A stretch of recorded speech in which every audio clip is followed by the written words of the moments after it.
Hey guys, tonight we begin a journey into one of history's most haunting love stories.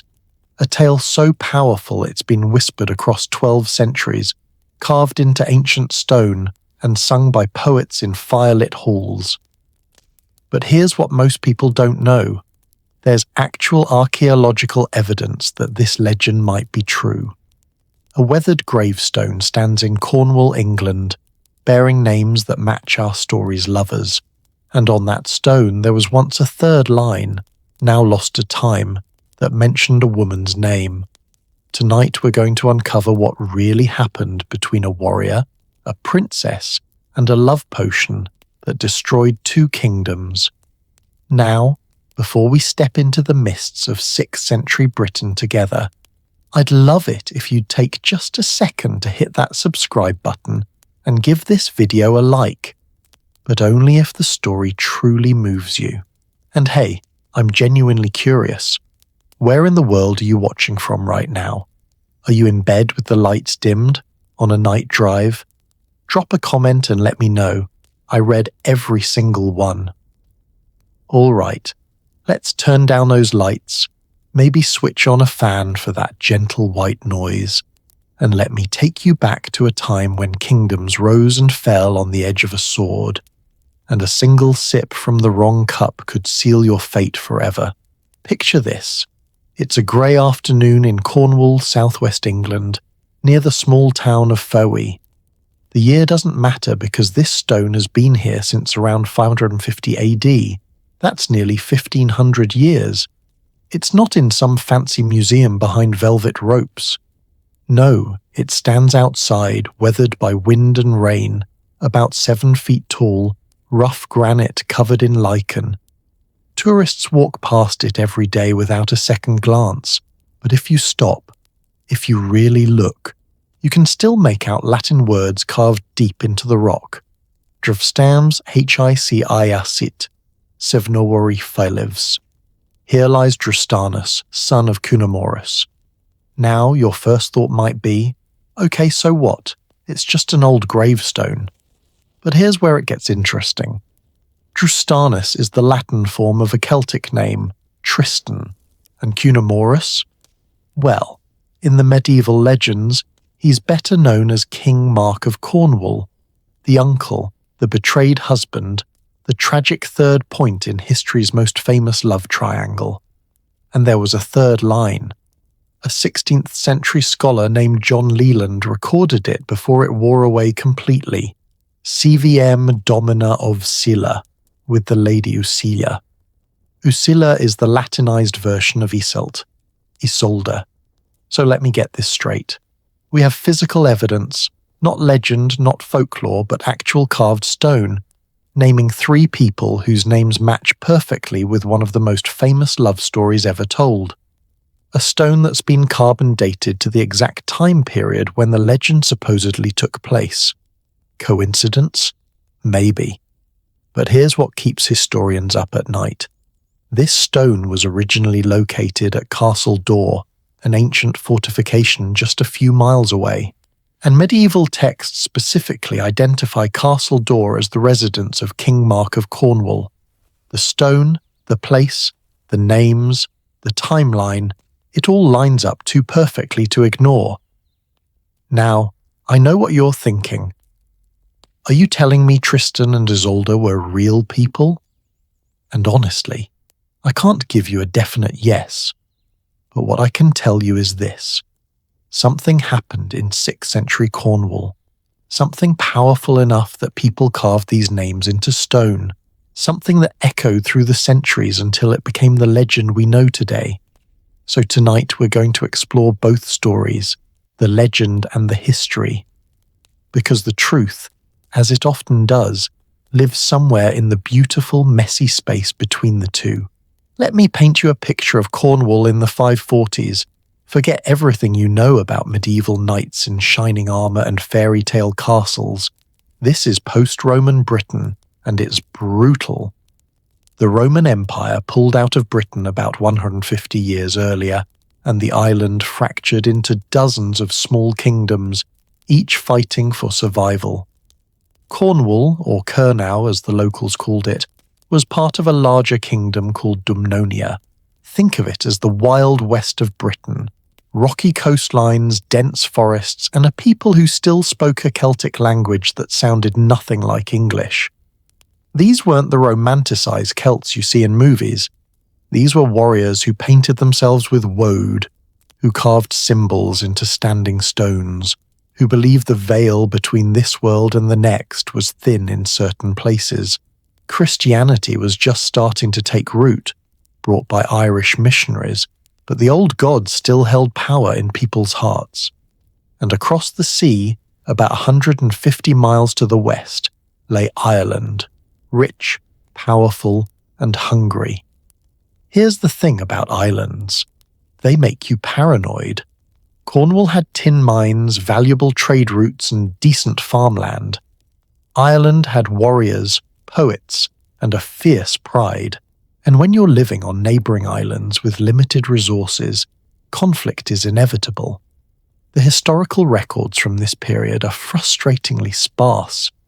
We have a few saints' lives, some Welsh chronicles, scattered archaeological evidence.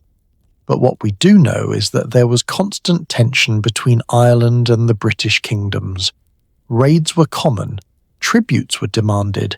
Young men died in battles whose causes have been lost to time, and into this world, our story begins. The legend tells us that King Mark of Cornwall, historically probably King Cunimorus or Sin-4, ruled from either Castle Door or Tintagel, that dramatic cliff-top fortress you've definitely seen in photos.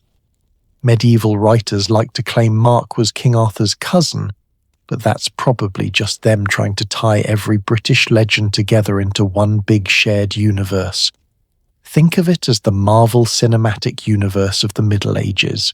What we can say with more confidence is that there was a ruler in this region around 540 AD, a man powerful enough to demand that monuments be erected, a man whose family dramas became the stuff of legend.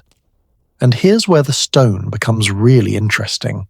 The inscription says Drustanus was the son of Cunimorus, but in the medieval legend, Tristan is Mark's nephew, not his son.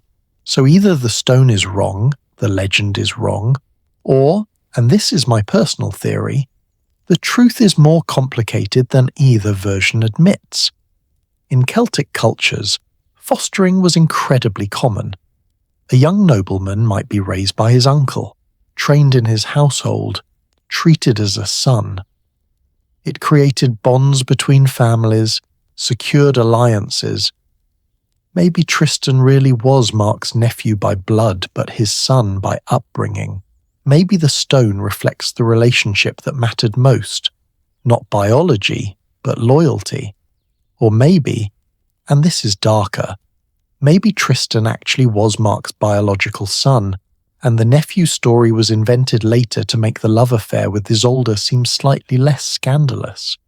Because if Tristan was Mark's son, then falling in love with his father's wife would be even more taboo. We'll never know for sure.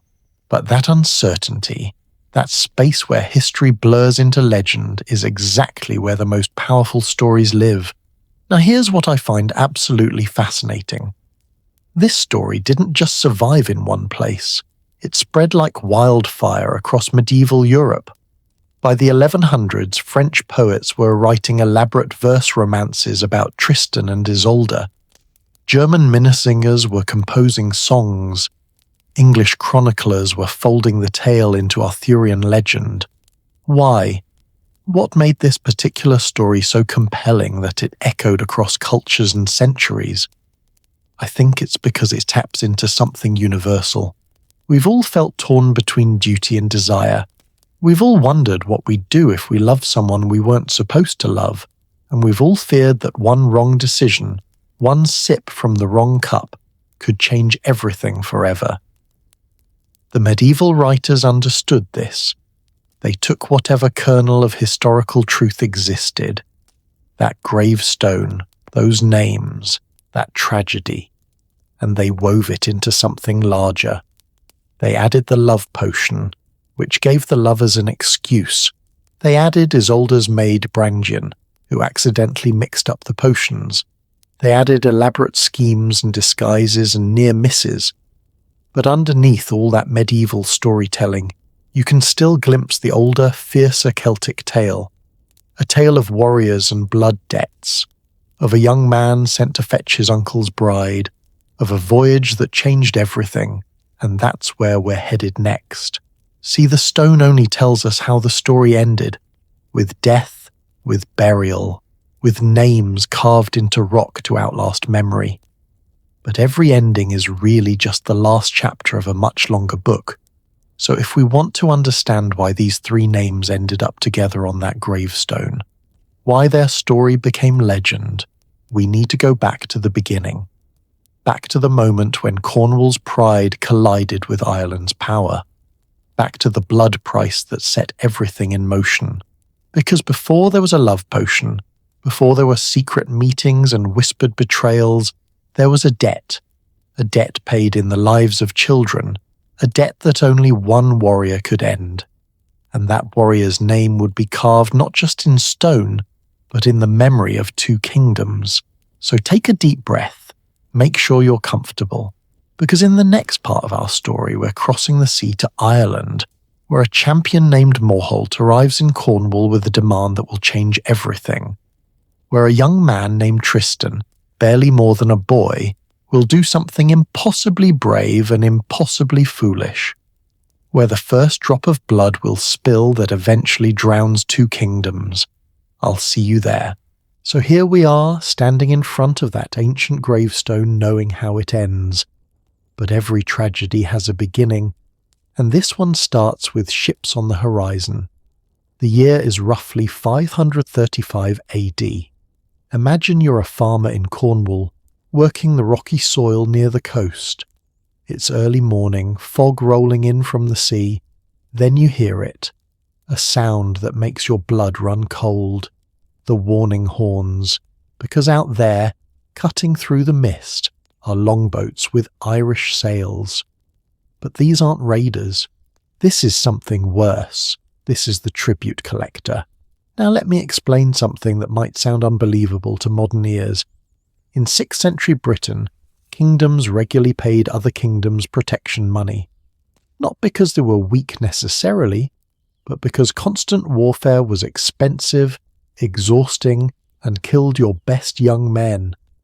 Sometimes it was easier and smarter to just pay. Cornwall had been paying Ireland for years, maybe decades. The historical records don't tell us exactly when it started, but we know it happened. Irish chronicles mention British kingdoms paying tribute. Welsh texts reference it. Archaeological evidence shows Irish artifacts in Cornish settlements from this period, not from trade, but from payment. And here's the thing that'll make your skin crawl. They didn't pay in gold or livestock, they paid in children. Every 3 years, Cornwall had to send 15 children to Ireland, not as students or ambassadors, as slaves. 1 out of every 3rd child born in that 3-year period belonged to Ireland. Can you even imagine? You're a parent in Cornwall.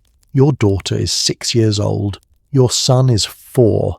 And when the Irish ships arrive, you have to line up your children and hope, pray, that yours aren't chosen. Because once they step onto those boats, you'll never see them again. This wasn't unique to Cornwall, by the way. This was how power worked in the post-Roman world. The strong demanded tribute from the weak, and the weak paid, or they fought. Cornwall had been paying for a long time, too long. The man who arrived to collect that tribute was named Morholt, and if you're Irish, he's a hero. If you're Cornish, he's the monster in every bedtime story your parents used to shut you up. Morholt wasn't just any warrior.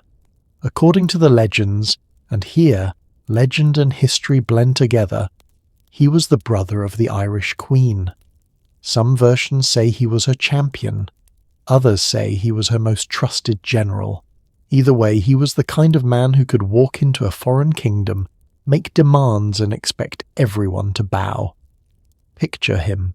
Tall, scarred, wearing armor that's seen decades of battle, He's not young, probably in his 40s, which in the 6th century means he's a survivor. In a world where most warriors die before 30, a man who makes it to 40 is either extraordinarily lucky or extraordinarily dangerous. Morholt was the latter. The Irish had a tradition called champions. When a kingdom wanted to make a demand but didn't want full-scale war, they'd send their champion, one warrior representing the entire nation's might. And the challenge was simple: either pay what we ask, or find a champion of your own to face ours in single combat. Winner takes all. It was brutal, it was efficient, and it was absolutely terrifying if you were on the receiving end. So Morholt arrives at King Mark's court. Maybe it was at Tintagel, maybe Castle Door, the legends disagree. But wherever it was, he walks in and makes his demand. 15 years of tribute are owed. That's 5 collections they'd somehow avoided or delayed, which means 75 children. Let that sink in for a second. 75 children. From a kingdom that probably had a total population of maybe 20,000 people. That's nearly an entire generation. King Mark, Cunimorus if we're being historically accurate, is in an impossible situation. He can't pay. Even if he wanted to, you can't just round up that many children without triggering a rebellion. His own people would tear him apart first, but he also can't fight. Ireland is powerful. Their warriors are legendary. Morholt himself is undefeated. Mark doesn't have an army large enough to win a full war, and he doesn't have a warrior skilled enough to win single combat. Or so he thinks. Now here's where the story gets interesting. Because in Mark's court, there's a young man, barely 20 years old. Depending on which version you believe, he's either Mark's nephew from Lothian, his adopted son, or his biological son being raised as a nephew. Remember that gravestone complication? His name is Tristan, and the name itself is a prophecy. In the Celtic languages, Tristan comes from words meaning tumult, or sorrow. Some linguists connect it to drust, a Pictish name meaning riot or noise. One medieval writer claimed his mother named him Tristan because she died in sorrow during childbirth, giving birth to a son whose father had just been killed in battle. Dark, right? But names had power in Celtic culture. They believed your name shaped your destiny. And a man named Sorrow? Well, he was bound to bring both sorrow and greatness wherever he went. Tristan has been raised in Mark's court as a warrior. He's learned to fight, to ride, to hunt. But he's never been tested in real combat. He's a prince, yes, but an untried one. The kind of young man who's spent his whole life preparing for battle without ever really facing death. And then Morholt walks into the hall. Now I want you to imagine what Tristan is feeling in this moment. He's watching this Irish champion, this legend, stand before his uncle and demand children. He's watching the older warriors, the experienced men, look at the floor. Nobody will meet Morholt's eyes. Nobody will challenge him. Because challenging Morholt is suicide. Everyone knows it. But here's the thing about young men, especially young men who've been trained their whole lives for a moment that's never come. They do stupid, brave things. They confuse glory with wisdom. They think their youth and speed can overcome experience and strength. Or maybe, and this is what I personally believe, maybe Tristan looked around that hall and realized that if nobody fought Morholt, those children would be taken. Maybe he thought about the farmer's daughter he'd seen playing near the castle gates, the blacksmith's son who'd shown him how to skip stones on the pond. Real children, not abstract numbers, and maybe he couldn't live with himself if he didn't at least try. The legends tell us he stepped forward and volunteered, just like that. The entire court went silent. Mark tried to forbid it. In some versions he outright refused, but Tristan insisted. He invoked ancient laws about any warrior's right to champion his kingdom, and Morholt looked at this beardless boy and laughed. The combat was set for 3 days later on a small island in the estuary. This was tradition too. You fought on neutral ground somewhere neither side could interfere, somewhere the ocean could wash away the blood afterward. Celtic champion combat followed specific rules. No armour except leather and shield. Weapons had to be agreed upon, usually sword and spear. The fight continued until one man couldn't continue, which usually meant until one man was dead. And here's a detail that shows up in multiple versions of the story. Tristan, before stepping into his boat to row to the island, cut his own boat loose, let it drift away. So he couldn't retreat, couldn't run. He'd either win or die on that island. Can you imagine that level of commitment? That level of either courage or terror? He's 20 years old, and he's just eliminated his own escape route. Morholt watched him do it, and apparently nodded with approval. In a weird way, he probably respected it. Warriors understood each other across battle lines in ways politicians never could. We don't have a blow-by-blow account of the fight, but we know how it ended, and we can guess the middle. Tristan was younger, faster. Morholt was stronger, more experienced. The older man would have tried to tire him out, make him waste energy. Tristan would have been desperate, probably reckless. These fights rarely lasted hours. The human body can't sustain that level of exertion. More likely it was over in 10 or 15 minutes of brutal, exhausting violence. At some point, and this is recorded in nearly every version of the legend, Morholt landed a blow that wounded Tristan badly. A cut to the thigh or side deep enough to be potentially fatal if infection set in. But Tristan, in his desperation or rage or sheer luck, got inside Morholt's guard, and he struck a blow to the Irish champion's head. Morholt fell, dying, but not dead yet. His men rowed out to retrieve him.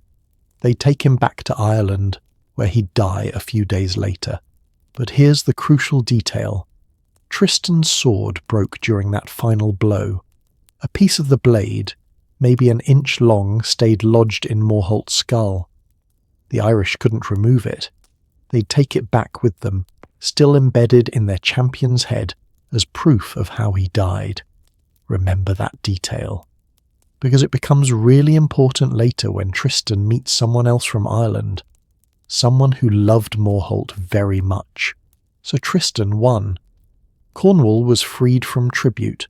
No children would be taken. He should have been celebrated as a hero. But here's where victory becomes nightmare. Morholt's weapon had been poisoned. Poisoned weapons were considered dishonourable in single combat, but they were also effective. And Morholt had been Irish nobility. He'd have access to poisons that ordinary warriors wouldn't. Some historians think it might have been a natural toxin, maybe from a plant or a sea creature. Others suggest it was deliberate chemical warfare, a secret passed down through Irish warrior families. Whatever it was, Tristan's wound wasn't healing. It festered, turned black. The flesh around it began to rot. And in 6th century Britain, with no antibiotics, no real understanding of infection, a wound like that was a death sentence. The Cornish physicians tried everything. Poultices, prayers, bloodletting. Nothing worked. Tristan was dying slowly and agonizingly. The stench from his wound became so bad that Mark had to move him out of the castle. They put him in a cottage near the shore because nobody could bear to be near him, and Tristan, delirious with fever, made a request that must have seemed insane. He asked to be put in a boat with just his harp and a few days' food and set adrift on the ocean. He'd either die at sea, which, let's be honest, seemed likely, or the currents would take him somewhere, anywhere, because dying slowly in Cornwall, watching the pity in people's eyes, was worse than drowning. So they did it. They put their hero in a boat and pushed him out into the waves. And here's the darkest irony of all. The ocean currents between Cornwall and Ireland run in a circle. If you drift long enough, you end up exactly where you started. Or in Tristan's case, you end up in Ireland, the land of the man you killed, where Morholt's family is still mourning, where they kept that fragment of your sword as a reminder of their loss. Think about this for a moment. Tristan has just killed Ireland's champion to save his kingdom. He's wounded by poison, dying, and now fate, or the ocean, is carrying him straight into the arms of his enemies. If they recognize him, they'll kill him, slowly, painfully, as revenge for Morholt. But if they don't recognize him, if he can hide his identity, then maybe, just maybe, there's someone in Ireland skilled enough to heal a poisoned wound. Because here's what Tristan knows, what every warrior who'd ever faced Morholt knew. The Irish were masters of both poison and healing. They had physicians trained in arts that the British had forgotten. They had access to herbs and knowledge brought from the continent. The only person who could save him lived in the land of his enemies. So our young warrior, barely conscious, burning with fever, his wound crawling with infection, drifts toward Ireland, toward a princess who will learn to heal him before she discovers who he really is, before she realizes that the man she's saving killed the uncle she loved, before she finds that piece of broken sword and matches it to the notch in the blade he carries. And when she does, when she's standing there with his own sword in her hand, understanding finally dawning, that's when the real story begins. That's when we meet the woman whose name would end up on that gravestone alongside his. But we're not there yet. Right now, Tristan is still drifting, still dying, and Ireland is rising on the horizon like a promise or a threat. Let's follow him there. The boat washes ashore on a beach somewhere along Ireland's eastern coast. Tristan barely conscious, his harp clutched to his chest like it's the only thing keeping him tethered to life. And in a way, it is. Because here's something beautiful about 6th century Celtic culture. A man with a harp was sacred, even in enemy territory. Music was considered a gift from the gods, and harpers, true harpers, not just entertainers, were protected by ancient laws that predated Christianity. You could be at war with a kingdom, but if a harper showed up at your door, you gave him food, shelter, and respect. It's one of those historical facts that makes you wonder about humanity, you know. In a world of brutal violence and tribal warfare, there was still this agreement. Music matters. Art matters. Some things transcend the battlefield. So when Irish fishermen find this dying stranger on their beach, their first instinct isn't to kill him. It's to figure out who he is. And when they see the harp, everything changes. They carry him to the nearest settlement. Word spreads quickly. There's a foreign harper, badly wounded, more dead than alive. And in 6th century Ireland, you don't just let a musician die on your doorstep. It's bad luck. Maybe worse, it might anger the gods themselves. But here's where Tristan's fever actually saves his life. He's so delirious he can barely speak. Can't tell them his name, can't explain where he's from, which means he can't accidentally reveal that he's Cornish, that he's the warrior who killed Morholt. The locals call him Tantris, a name that sounds foreign but harmless. Some versions of the legend say Tristan chose this name deliberately as an anagram of his real name, hiding in plain sight. But honestly, I think he was too sick to invent clever wordplay. I think someone misheard his fevered mumbling and the name stuck. Either way, Tantris the Harper is brought to the royal court at Tara, because if anyone can heal a wound this severe, it's the Irish royal physicians, and more specifically it's the king's daughter. Her name is Isolde, though in Irish it would have been spelled Iseult or Iseult, depending on the dialect.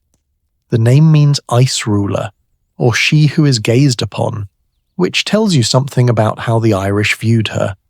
Beautiful, yes, but also cold, commanding, not someone who suffered fools. And she was a healer. This isn't just legend. We have historical evidence that Irish royal women were trained in medicine. The Irish had preserved a lot of Roman medical knowledge that had been lost in Britain. They had monasteries where monks copied ancient texts. They had trade routes to the continent. Ireland in the 6th century was actually more culturally advanced than most of Britain. So when Tantris the harper arrives at court barely alive, it makes sense that the king's daughter would be called to examine him. Now let me tell you what I find absolutely fascinating about this part of the story. Because every version, French, German, Welsh, English, agrees on certain specific details about the healing process, which suggests these details might have been passed down from something real. Isolde takes one look at Tristan's wound and knows immediately it's poisoned. She recognizes the symptoms, the blackened flesh, the smell, the way the infection spreads in tendrils. This wasn't random. Someone had deliberately coated a blade with toxin, and she knows this because, here's the dark irony, her family had been the ones who gave Morholt that poison. It was their recipe, their weapon. So she's standing there, looking at this wound, realizing that whoever injured this harper had been fighting someone Irish, someone important enough to have access to royal poisons. But Tantris is dying, and Isolde, whatever else she might be, is a healer. It's not just her profession. In Celtic culture, it's her sacred duty. You don't let someone die when you have the knowledge to save them. That's a violation of natural law, so she sets to work. The treatment takes weeks, maybe months. The legends disagree on the timeline, but they all describe the same process. Boiling herbs, making poultices, draining the wound, feeding him broths made from specific plants that grew only in certain parts of Ireland. There's a medieval Irish medical text called Rosa Anglica that wasn't written until the 1300s. But it preserves earlier knowledge. It describes treatments for poisoned wounds that match what the legends say Isolde did. Compounds made from yarrow, comfrey, and something called woundwort. Honey to prevent infection, something we now know actually works because of honey's antibacterial properties. The Irish were sophisticated. They understood that certain plants could fight infection, even if they didn't know about bacteria. They'd figured out through trial and error what modern medicine would later prove scientifically. And slowly, impossibly, Tristan began to heal. Here's where the story becomes really interesting from a psychological perspective. Because Tristan and Isolde spend hours together during this healing process. She's tending his wound, changing his bandages, bringing him food. He's weak, vulnerable, completely dependent on her. And they talk, because what else is there to do? Tristan tells her, carefully, always carefully about Cornwall, but he frames it as if he's just a travelling musician who happened to be there. He talks about the rocky coasts, the tin mines, the way the fog rolls in from the sea. He plays his harp for her, old songs that make her homesick for places she's never been. And Isolde tells him about Ireland, about growing up as a princess in a land that's proud and fierce and surrounded by enemies, about learning to heal because her mother insisted every royal woman should have a practical skill, about feeling trapped by duty, by expectations, by the weight of being constantly watched. Do you see what's happening here? They're both hiding who they really are while simultaneously revealing more truth than either of them intended. It's this beautiful, dangerous dance of intimacy built on deception. And despite himself, despite knowing how foolish it is, Tristan starts to fall for her. Not because of any potion, not because of magic, but because she's brilliant and funny and sharp-tongued. Because she doesn't treat him like a hero or a prince or a symbol. She treats him like a person. Maybe even because she's showing him kindness when she has every reason not to. Remember, Tristan has just fought a champion in single combat. He's killed a man. He's nearly died himself. He's been set adrift by his own people because they couldn't bear to watch him rot. And now this woman, this Irish princess, is saving his life. That does something to a person. But here's the thing about secrets. They don't stay buried forever, especially not in royal courts where everyone is watching everyone else. Isolde has a mother, Queen Isolde the Elder, usually called that to distinguish her from her daughter, and the Queen is suspicious. Why would a Cornish harper wash up on Irish shores? How did he get poisoned with Irish toxins? Nothing about his story quite adds up. So one day, while Tristan is bathing, finally well enough to bathe himself, the Queen decides to examine his belongings, his sword specifically, because warriors always have swords, even if they're pretending to be musicians. She finds it wrapped in cloth, draws it out, runs her finger along the blade, and notices a notch, a piece missing from near the tip. Her blood runs cold, because she knows exactly where that piece of metal is. She's seen it. She pulled it from her brother's skull when they brought Morholt's body home. She's been keeping it, a relic, proof of how he died, maybe planning to use it someday to identify his killer if they ever found him. She goes to her chamber, opens the box where she's kept Morholt's belongings, takes out the fragment of blade still stained with his blood. Then she goes to her daughter's room, where Isolde is grinding herbs for another poultice. The Queen holds up Tristan's sword in one hand, the fragment in the other. "Bring me the piece from Morholt's wound," she says to Isolde. Isolde does. She's been the one caring for her uncle's remains after all. She's washed his body for burial. She's prayed over him. And when they hold the fragment up to the notch in Tristan's blade, it fits perfectly. Can you imagine that moment? The silence in that room. Isolde has just spent weeks, months, saving this man's life. She's touched his wounds, fed him, talked with him, laughed with him.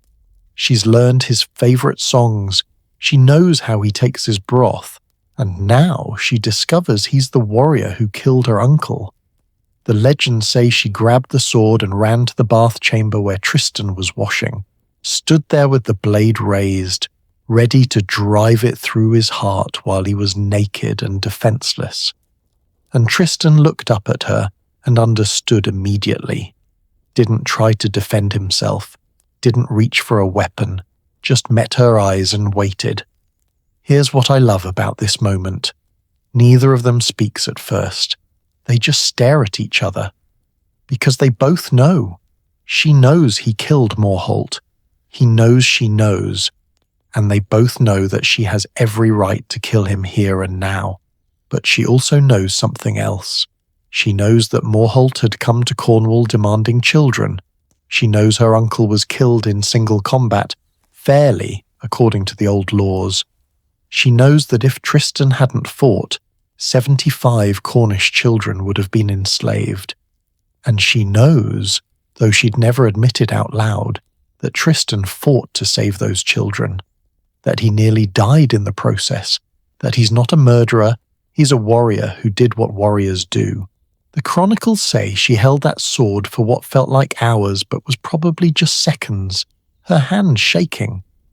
Tristan's eyes never leaving hers. Then she lowered the blade.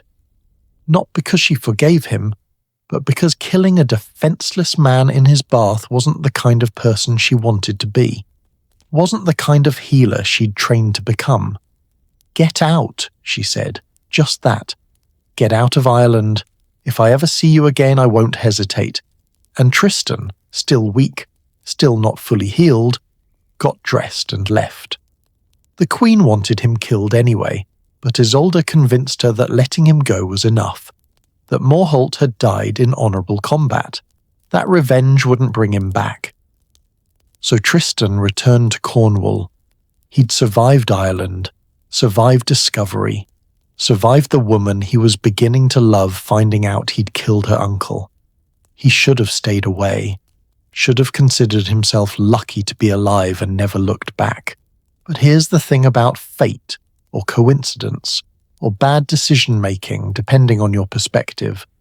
6 months later, King Mark decided it was time to marry. Time to forge an alliance. Time to bring peace between Cornwall and Ireland permanently. And there was only one way to do that. A marriage alliance. Mark would marry an Irish princess. Can you guess which one? And can you guess who Mark sent to Ireland to negotiate the marriage and escort the bride back to Cornwall? That's right, Tristan. The man who'd killed Ireland's champion. The man who'd lied to the very woman he was now supposed to bring back as his uncle's bride. The man who'd promised never to return and who was now sailing straight back into the lion's den. But this time, he wasn't arriving as a dying harper. He was arriving as a Prince of Cornwall. There would be no hiding, no fake names, just him, standing before Isolde and her family, asking them to forgive the past and trust him with their kingdom's future. What could possibly go wrong? Well, let's just say that dragons, deception, and a very bad day at the beach are about to enter our story, and when they do, nothing will ever be the same. You know what's funny about impossible situations? Sometimes they get worse before they get better, and sometimes, like in Tristan's case, they get so much worse that worse doesn't even cover it anymore. 6 months have passed since he escaped Ireland.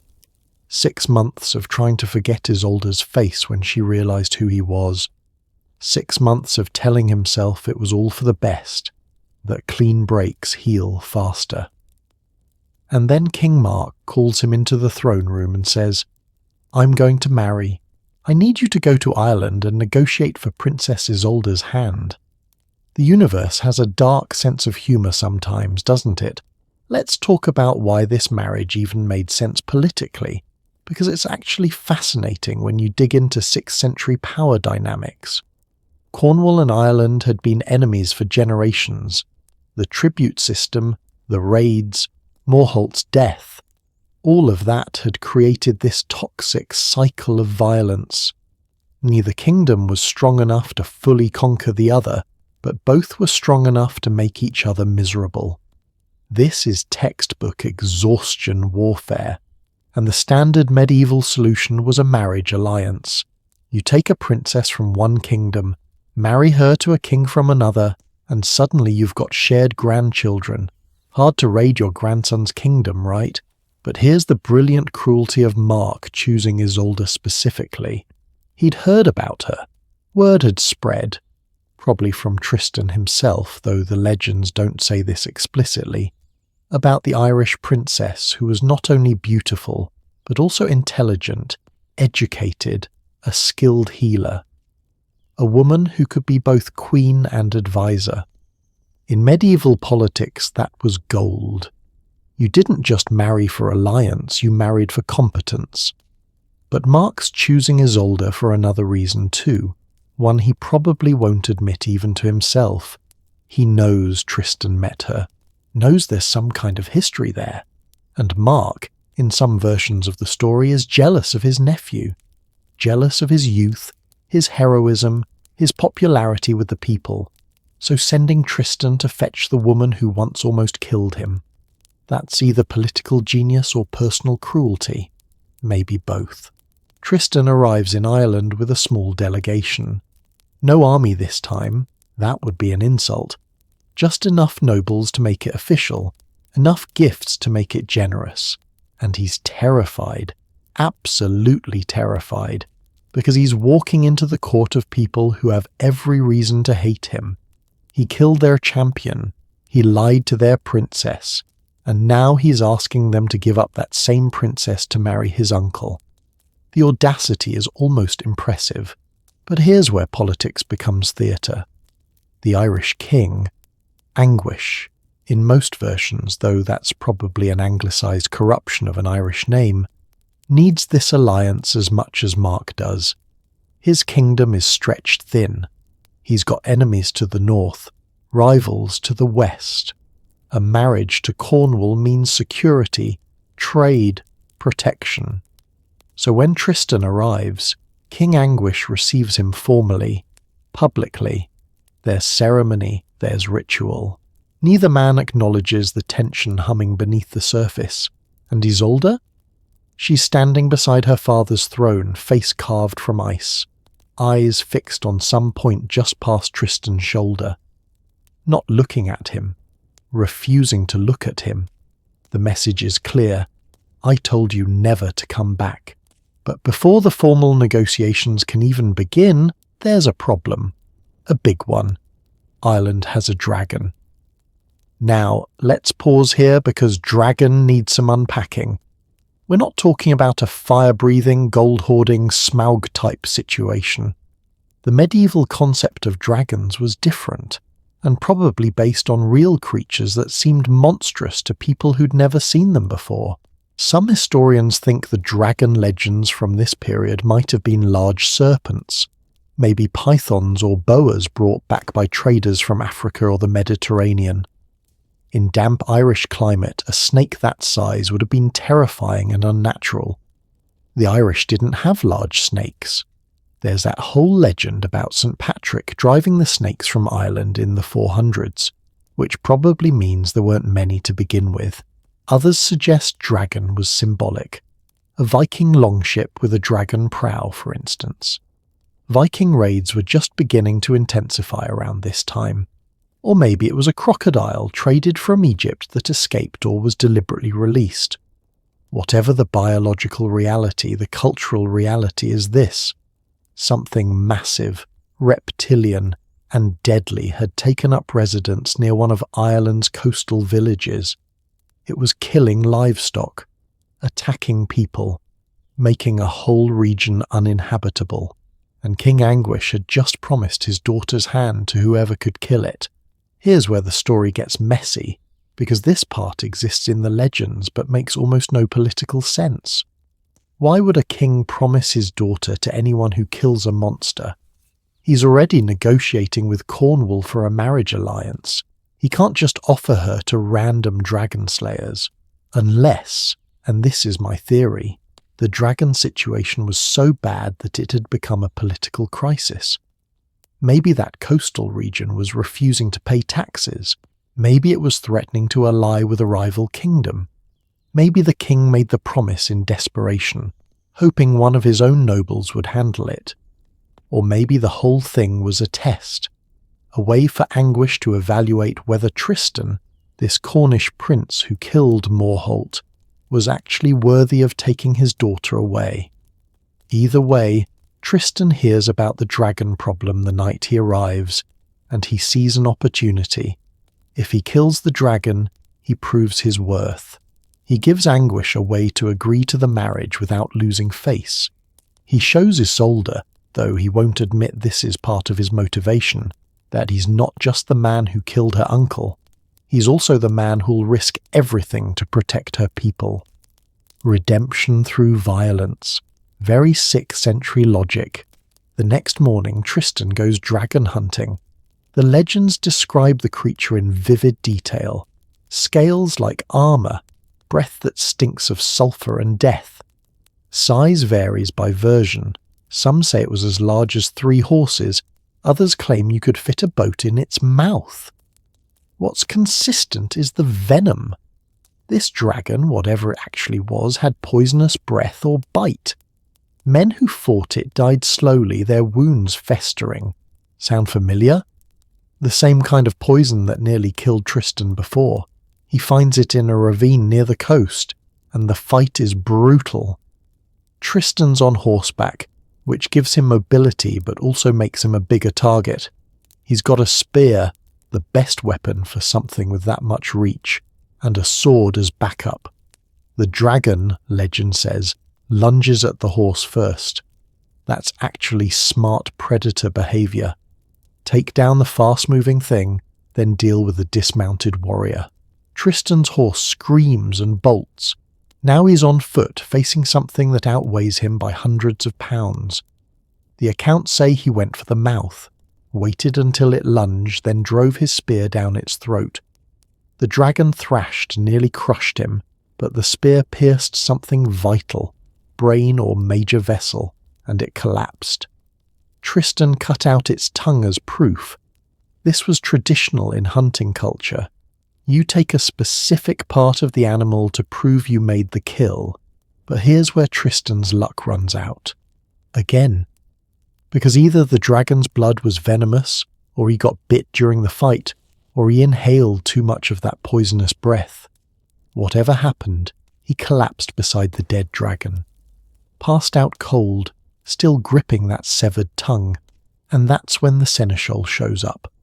Every medieval court had a seneschal, basically the head administrator, the guy who ran the household logistics. In some courts, it was a position of genuine power. In others, it was a glorified butler job. Ireland's seneschal, the legends call him different names, but let's just call him what he was, an ambitious coward, had been nowhere near the dragon fight, but he'd been watching from a distance, waiting to see what happened. When he sees the dead dragon and the unconscious Tristan, he makes a calculation. He cuts off the dragon's head, takes it back to court, claims he killed the beast himself and demands the king honour his promise, the princess's hand in marriage. It's the kind of lie that's almost admirable in its audacity. Almost. King Anguish is stuck. He made a public promise. The seneschal has proof. The dragon's head. He can't back out without losing credibility. But Iseult, watching this scene unfold, knows something's wrong. She knows this seneschal. She's seen him at court for years, and he's never been brave, never been a fighter. The idea of him slaying a dragon is laughable. Plus, there's something off about his story. He's not wounded, not even scratched. His clothes aren't burned or torn. He looks like a man who picked something up off the ground, not someone who fought a monster. But she can't prove anything. Not yet. Meanwhile, Tristan is still lying unconscious in that ravine, slowly dying from poison. Again. Because apparently this man has learned nothing about avoiding venomous creatures. But Iseult is smarter than everyone gives her credit for. That night, she tells her maid, a woman named Brangian, remember that name, it becomes crucial later, that they're going to the dragon's lair. Why? Brangian asks. Because, Iseult says, I want to see if it's really dead. What she actually means is, I want to see if there's evidence the seneschal is lying. They find the dragon's corpse, and beside it, they find Tristan.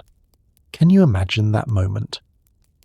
Iseult standing there, looking down at the man she told never to return. The man who came back anyway, who killed a dragon for her kingdom, who's now dying for the second time in her homeland. And she has a choice. She could leave him, let him die. Nobody would know. The seneschal could marry someone else eventually. Cornwall could find another way to forge peace, but that's not who she is. Help me get him to the castle, she tells Brangian, and don't tell anyone who he is. So here we are, coming full circle. Once again, Iseult is healing Tristan in secret. Once again, she's saving the life of the man who killed her uncle. But this time is different. This time, she knows who he is. She knows why he's here. She knows that when he wakes up, he's going to ask her father for her hand on behalf of King Mark. She knows she's going to say yes, because duty demands it, because her kingdom needs this alliance, because refusing would insult Cornwall and probably trigger another war. But she also knows something else. While she's sitting there, washing his wounds again, mixing the same herb she used before, watching his chest rise and fall, she knows that what happened 6 months ago wasn't nothing. That the conversations they had, the connection she felt, The way he looked at her like she was a person and not a symbol.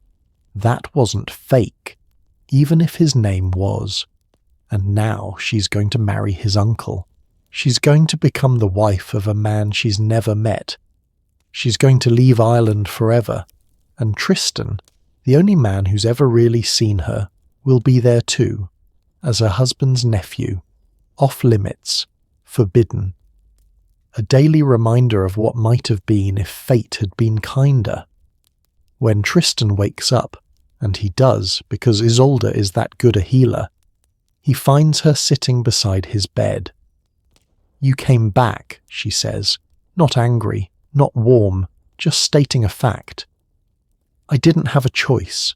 Neither did I." And in that exchange they both understand.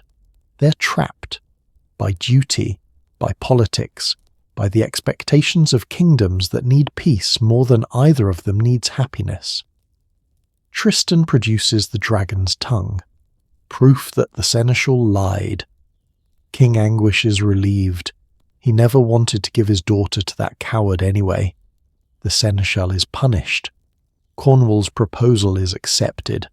All the pieces fall into place exactly as everyone planned. The wedding preparations begin. Isolde will marry King Mark in Cornwall in 2 months' time. Until then, there's feast after feast, ceremony after ceremony. Tristan and Isolde are forced to stand in the same rooms, participate in the same rituals, pretend that there's nothing between them but diplomatic courtesy. It's torture, for both of them, and it's about to get so much worse, because Isolde's mother, Queen Isolde the Elder, the same woman who pulled the sword fragment from Morholt's skull, is watching, and she sees what everyone else is too political to acknowledge. Her daughter has feelings for this Cornish prince, and he has feelings for her. This can't happen. This won't happen. Isolde is going to marry King Mark, and that marriage needs to work. Cornwall and Ireland need this alliance, so the Queen does what any medieval mother with access to ancient knowledge would do. She makes a potion. Not a love potion, at least not the way you're thinking. See, the magic of 6th century Ireland wasn't about forcing emotions, it was about binding them, about taking what already exists and making it permanent, unbreakable, inevitable. The Queen creates a drink meant for Isolde and Mark on their wedding night. 1 sip each, and whatever affection grows between them will be sealed, forever, so that even if Isolde feels something for Tristan now, once she drinks that potion with Mark, it won't matter. Her heart will belong to her husband. It's actually kind of clever, and dark, and desperate. She gives the potion to Brangien, Isolde's maid, with strict instructions. Guard this carefully. Make sure Isolde and King Mark drink it on their wedding night. No one else must touch it. Brangien agrees. She understands what's at stake, and then they set sail for Cornwall. Isolde, Brangien, Tristan, and a small crew.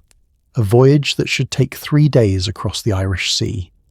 What could possibly happen in 3 days that would change the course of 2 kingdoms? Well, you're about to find out.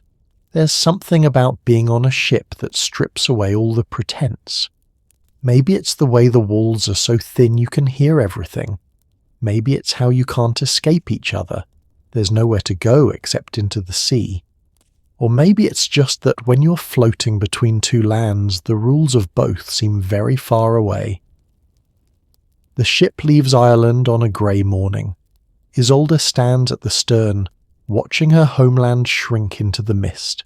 She doesn't cry, royal women don't cry in public, but Brangien, standing beside her, can see her mistress's hands gripping the rail so tight her knuckles are white. Ahead of them, at the bow, Tristan is doing exactly the same thing, staring forward at Cornwall, not looking back, not looking at Isolde. 3 days. They have 3 days to pretend this is fine, to pretend they're just a prince escorting a future queen. Nothing more. It's going to be the longest 3 days of their lives. Let me tell you something about 6th century sea travel that most legends skip over. It was intimate in ways we can't really imagine anymore. These weren't massive ships.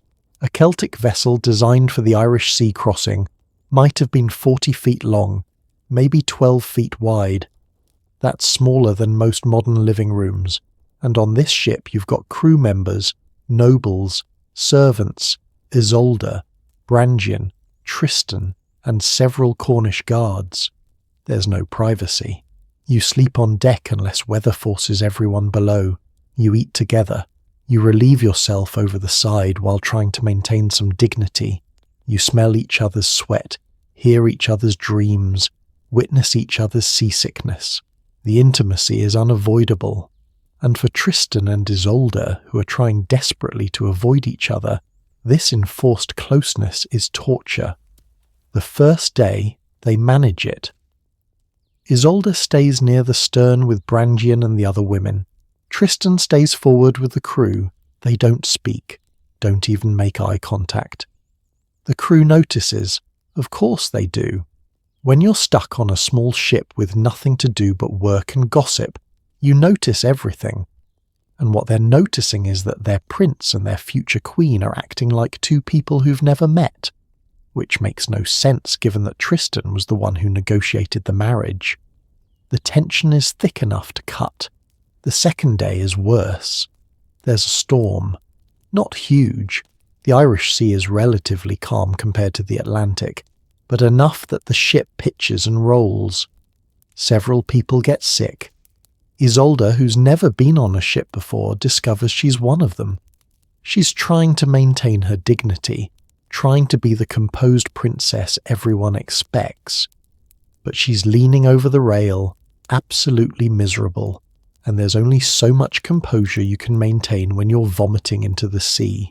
Tristan watches from across the deck, wants to help, can't. Because what would he do? Hold her hair? Offer comfort? That's not his place. She's going to be his aunt by marriage, his uncle's wife. He needs to remember that. But Brangian sees him watching, and Brangian, who's been Isolde's maid since they were both children, understands more than anyone realizes. She's seen how they look at each other when they think no one's watching. She was there when Isolde healed Tristan the first time. She helped carry him to the castle after the dragon fight. She knows, and it breaks her heart because there's nothing she can do. The marriage is happening. Politics doesn't care about feelings. That night, the storm passes. The sea calms. The moon comes out, huge and silver, turning the water into hammered metal. Isolde can't sleep. Everything hurts. Her stomach, her head, her heart. She sits on deck, wrapped in a cloak, staring at the moonlit water. And Tristan, who also can't sleep, is on watch. He's supposed to be checking the rigging, making sure nothing came loose in the storm, but instead he's watching Isolde. Finally she speaks without turning around. "I know you're there." He freezes. Should he leave? Pretend he didn't hear? "You're not very good at pretending," she continues, in case you were wondering. Despite everything, he almost laughs. Walks over, doesn't sit, that would be too familiar, but stands near enough that they can talk quietly without the crew hearing. "Neither are you," he says. There's a long silence. Just the sound of waves against the hull, the creak of wood, the wind in the rigging. "I can't do this," Isolde whispers. "You don't have a choice. Neither do you." And there it is. The truth they've both been avoiding. They're trapped, both of them, by duty, by politics, by circumstances neither of them created or can control. "If things were different," Tristan starts. "But they're not," Isolde cuts him off, and saying it out loud doesn't help. It just makes it worse. She's right. He knows she's right. "I should go," he says. "Yes, you should." But neither of them moves. They just stand there, not touching, not even looking at each other, separated by 3 feet of deck and an entire kingdom's worth of expectations. If this were a movie, this would be where they kiss, where passion overrides reason, where the story takes a dramatic turn. But this isn't a movie. This is real life, or as real as legend gets, and real people are more complicated than that. They know what a kiss would mean, what it would cost. Not just them, but everyone depending on this alliance. So they don't. Tristan walks away. Isolde stays on deck until dawn watching the stars, and neither of them sleeps. The third day is hot, unseasonably hot for the Irish Sea, which is usually cold even in summer. The kind of heat that makes you sluggish, that makes wine sound appealing, even though you know drinking on a ship is a bad idea. Around midday, Isolde asks Brangian for something to drink. She's dehydrated from being sick. Her lips are cracked, her throat raw. "Just wine," she says. "Watered wine, something cool." Brangian nods and goes to the storage area below deck where they keep the provisions. And this is where everything, kingdoms, lives, destinies, turns on one small mistake. Because there are 2 containers down there. One is watered wine for general consumption. The other is a special container that Queen Isolde packed personally and gave to Brangian with explicit instructions. This is for Princess Isolde and King Mark only, on their wedding night. Don't let anyone else touch it. But it's hot. Brangian is tired. The light below deck is dim, and the containers look similar. She grabs one, doesn't check which. "Do you see where this is going?" She brings it up, pours a cup for Isolde. Isolde drinks. It tastes strange, richer than watered wine, sweeter. There's an aftertaste she can't quite identify, but she's so thirsty she doesn't care. She drinks the whole cup. "Thank you," she says. "That's better." And then, and this is the detail that appears in every single version of the legend, she sees Tristan standing in the sun, and without thinking about it, without any of the careful avoidance she's maintained for 3 days, she calls out to him, "Tristan, you look thirsty. Come have some wine." It's so casual, so natural, like they're friends, like there's no tension between them at all. Tristan hesitates. He shouldn't. He knows he shouldn't. But it's hot. He is thirsty. And Isolde is offering, and refusing would seem rude, would draw attention to the fact that they've been avoiding each other. So he comes over, takes the cup she offers, drinks, and the wine is strange, sweet, heavy. There's something in it that makes his head feel light, makes the world seem softer around the edges. He hands the cup back. Their fingers touch, and something shifts. Now here's where we need to talk about what actually happened. Because the legend says it was a love potion, that they drank it and were instantly, magically, irrevocably in love, cursed to desire each other beyond reason, beyond morality, beyond choice. But let me ask you something. Were they, though? Because everything we've seen up to this point suggests they were already in love, or at least falling. The conversations during the first healing, the way they look at each other, the tension on this ship, that moment last night under the moon. So what did the potion actually do? Medieval Irish medicine, and I've been reading about this, it's fascinating, didn't really work the way we think of magic working. They didn't believe you could create emotions that didn't exist. Their potions were more about permission, about releasing what was already there. Think of it like alcohol. Alcohol doesn't make you feel things you don't actually feel. It just removes your inhibitions, makes you act on feelings you were suppressing. Maybe that's all the love potion was. A strong herbal mixture, maybe with ergot, which grows on rye and can cause hallucinations and euphoria. Maybe with psychoactive mushrooms, which grew wild in Ireland and were used in religious ceremonies. Maybe with fermented honey, which at high concentrations can be mildly intoxicating. Or maybe it was just regular wine, and the whole love potion thing was a story they told themselves later to excuse what they were about to do. Because here's what happens next. Tristan and Isolde look at each other, really look at each other for the first time in days, and something breaks. All the careful distance, all the diplomatic pretense, all the reasons they've been listing for why they can't, shouldn't, won't. It just dissolves.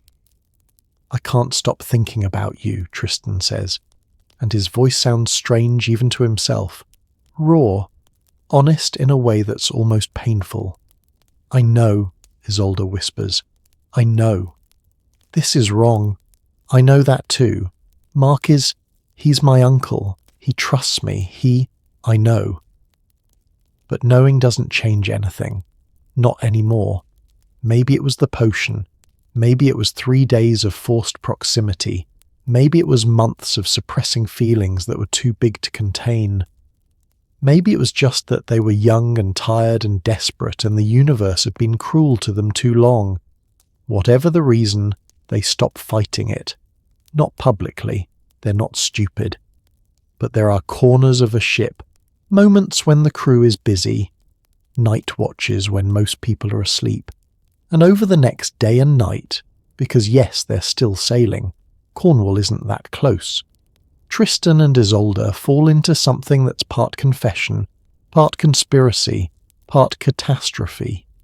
They talk, really talk, about everything they haven't been allowed to say, about duty versus desire, about fear and hope, and what it means to be trapped in a story someone else is writing.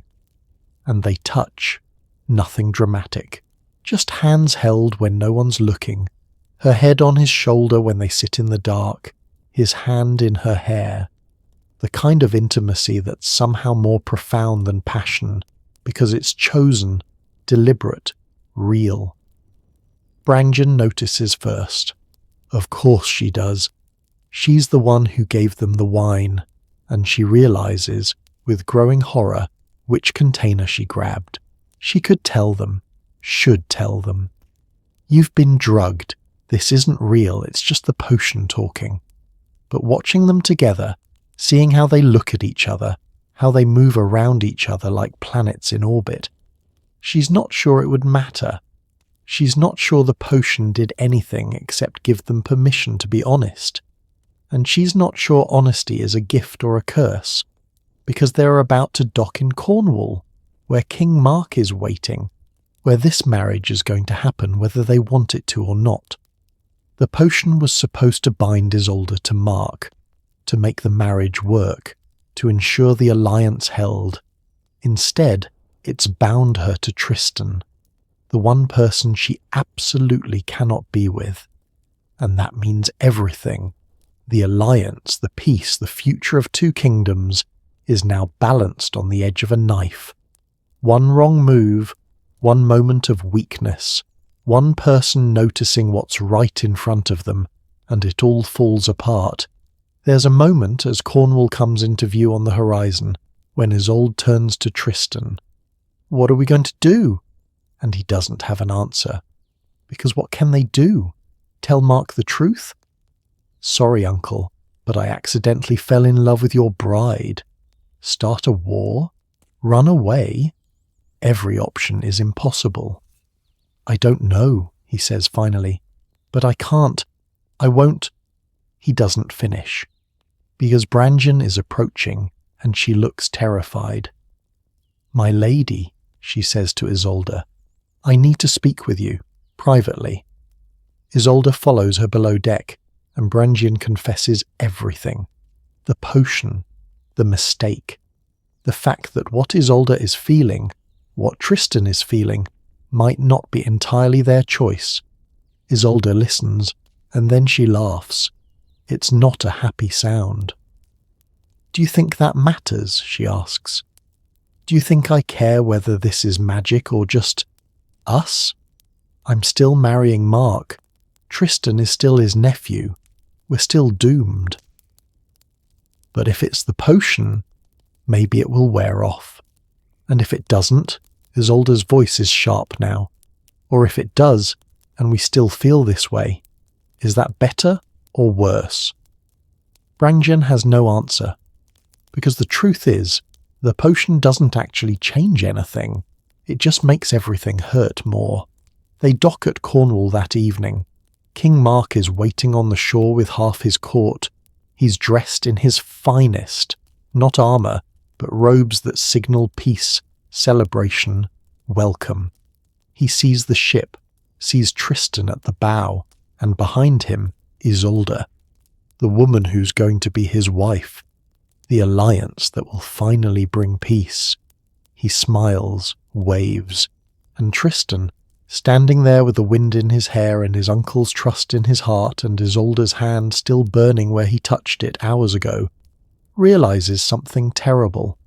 He's going to have to watch her marry Mark, stand beside them at the wedding, attend the feast, smile and pretend to be happy, and then for the rest of his life, he's going to have to see her at court, his uncle's wife, his aunt, forever present, forever forbidden, forever just out of reach. The Greeks had a word for this kind of punishment. Tantalus, the king condemned to stand in water that receded when he bent to drink, beneath fruit that pulled away when he reached for it. Forever hungry, forever thirsty, forever almost touching what he desperately needed. That's Tristan's future. That's Isolde's future. And the worst part? They chose it.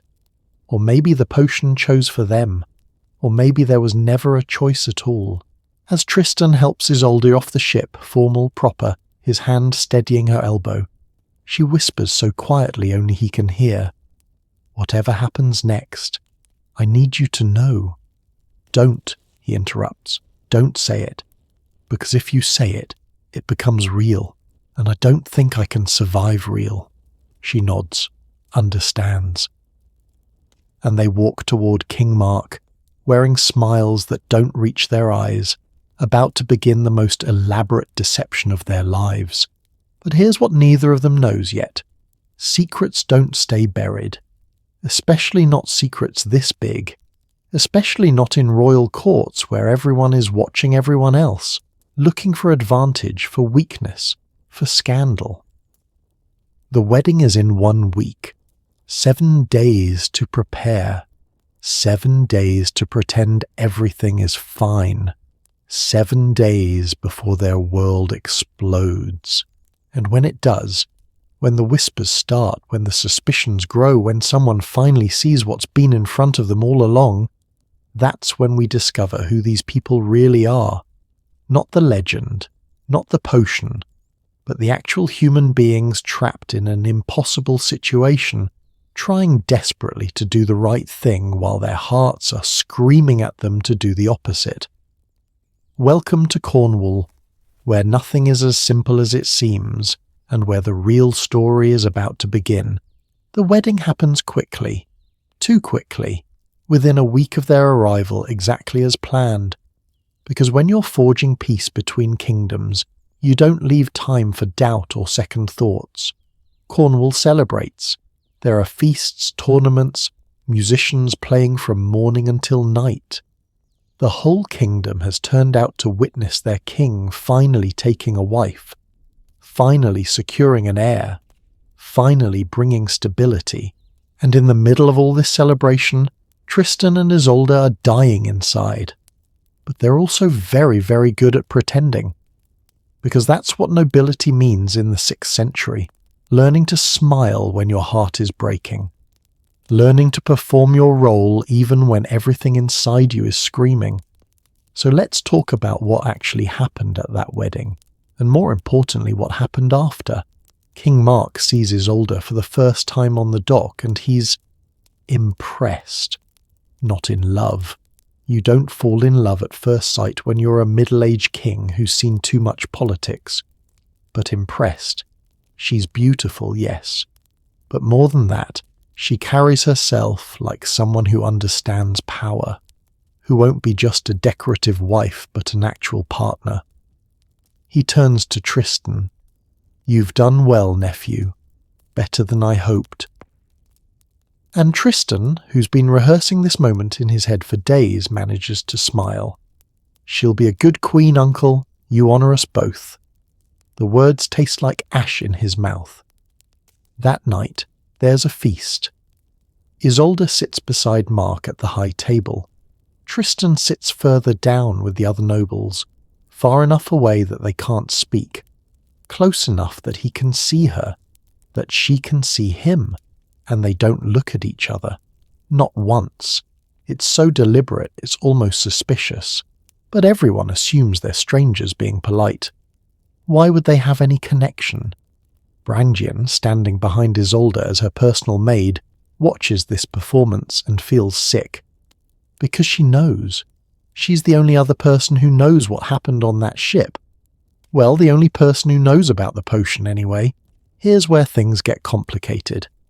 Because in medieval Celtic tradition, marriage wasn't truly binding until it was consummated. A wedding was just the public ceremony. The real marriage happened in the bedroom, and Queen Isolde the Elder, back in Ireland, had been very specific. Isolde and Mark must drink what remains of that potion on their wedding night, to seal the marriage, to ensure loyalty. But the potion is gone. Tristan and Isolde drank it all, so when the feast ends, when Mark stands and offers his hand to his new bride, when the crowd cheers and makes the usual crude jokes about wedding nights, Brangian panics. She follows them to the royal chamber, helps Isolde undress, braids her hair, does all the things a maid does for her lady. And when Mark steps out briefly to speak with his guards, she whispers frantically, "We have to tell him about the potion, about—" "No," Isolde cuts her off. "But my lady, if he discovers—" "How will he discover? You think I'm going to confess to the man I just married that I'm in love with his nephew?" Brangian stares at her and sees something she didn't expect. Resolve. Cold, hard determination. "This marriage is happening," Isolde continues quietly. "It has to. Our kingdoms need it, and I will do my duty, whatever it costs. But the potion doesn't matter. It never mattered." And this is the moment when Isolde makes a choice. A conscious, deliberate choice that has nothing to do with magic and everything to do with survival. She's going to be Mark's wife. She's going to play this role perfectly, because that's what queens do. They sacrifice what they want for what their kingdom needs. The fact that her heart belongs to someone else, that's her burden to carry, silently. But Brangian, who loves her lady like a sister, can't watch this happen without trying to help. So she does something that appears in almost every version of this legend, something so specific it suggests it might have actually happened. She substitutes herself for Isolde on the wedding night. Now, before you judge this too harshly, understand the cultural context. In medieval aristocratic marriages, the wedding night wasn't about romance or desire. It was about producing an heir, about sealing alliances. The bride's virginity mattered because it ensured the child would be legitimate. But in darkness, with carefully orchestrated confusion, with the king having drunk plenty of wine at the feast, Brangian takes Isolde's place, just for that one night, just long enough to maintain the illusion, to preserve Isolde's dignity and the marriage's legitimacy, and Mark never knows. Some versions of the legend say Brangian did this out of guilt, that she felt responsible for the potion mistake. Others suggest Isolde ordered her to do it. A few versions, darker, hint that this kind of substitution wasn't uncommon in royal weddings when complications arose. Medieval marriage was transactional in ways we find uncomfortable now. But that doesn't make the people involved any less human, any less complicated. The next morning, Mark wakes beside his wife, satisfied that the marriage is consummated, pleased with his new queen, and Isolde, who spent the night in a servant's chamber, returns to the royal bedroom before dawn. She and Brangian never speak of what happened. They don't need to. Some secrets are too heavy for words. But here's what this tells us about the legend. It's not really about the potion. It never was. Think about it. If the potion was truly magical, if it really did create irresistible love, then why does Isolde go through with the marriage? Why does she work so hard to make it succeed? Why not run away with Tristan? Because regardless of what she feels, she understands duty. She understands politics. She understands that her personal happiness is less important than two kingdoms staying at peace. The potion doesn't force her to love Tristan. It just makes it impossible to stop loving him. There's a difference. And that difference is what makes this story tragic rather than just forbidden romance. So what was the potion, really? Let's dig into this, because it's actually fascinating when you research medieval Celtic pharmaceutical knowledge. The Irish had inherited Roman medical texts. Specifically, they had copies of Dioscorides de Materia Medica, a 1st century pharmacological encyclopedia. Irish monasteries were some of the few places in Europe preserving this knowledge during the early Middle Ages. We also have archaeological evidence of herb gardens at Irish royal sites, remains of valerian, henbane, nightshade, poppy, mandrake, all plants that affect mood, perception, arousal. Mandrake specifically shows up repeatedly in medieval love potion recipes. It was thought to induce desire because of its vaguely human-shaped root. Sympathetic magic, the idea that like affects like. But more practically, mandrake contains alkaloids that act as mild sedatives and can produce hallucinations at higher doses. Henbane contains hyoscyamine and scopolamine, compounds that create euphoria, reduce inhibitions, and can cause amnesia. The ancient Greeks used it in Delphi's oracle ceremonies. Poppy gives us opium. Valerian acts as an anti-anxiety agent. Mix these in the right proportions with fermented honey, itself mildly psychoactive, and you have something that would absolutely affect consciousness. Not create love from nothing, but remove fear, reduce inhibition, make people act on feelings they were already suppressing. Which is exactly what happened to Tristan and Isolde. But here's the really interesting part. Not every version of the legend includes the potion. The earliest Welsh references to Tristan and Isolde don't mention it. They just describe them as lovers who betrayed Mark. Period.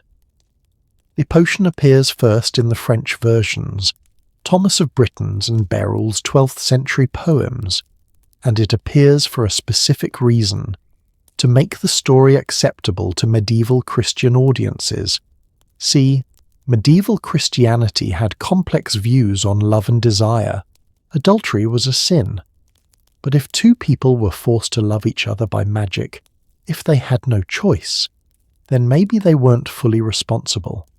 Maybe they were more victims than villains. The potion gives them an excuse, a reason why good people do bad things.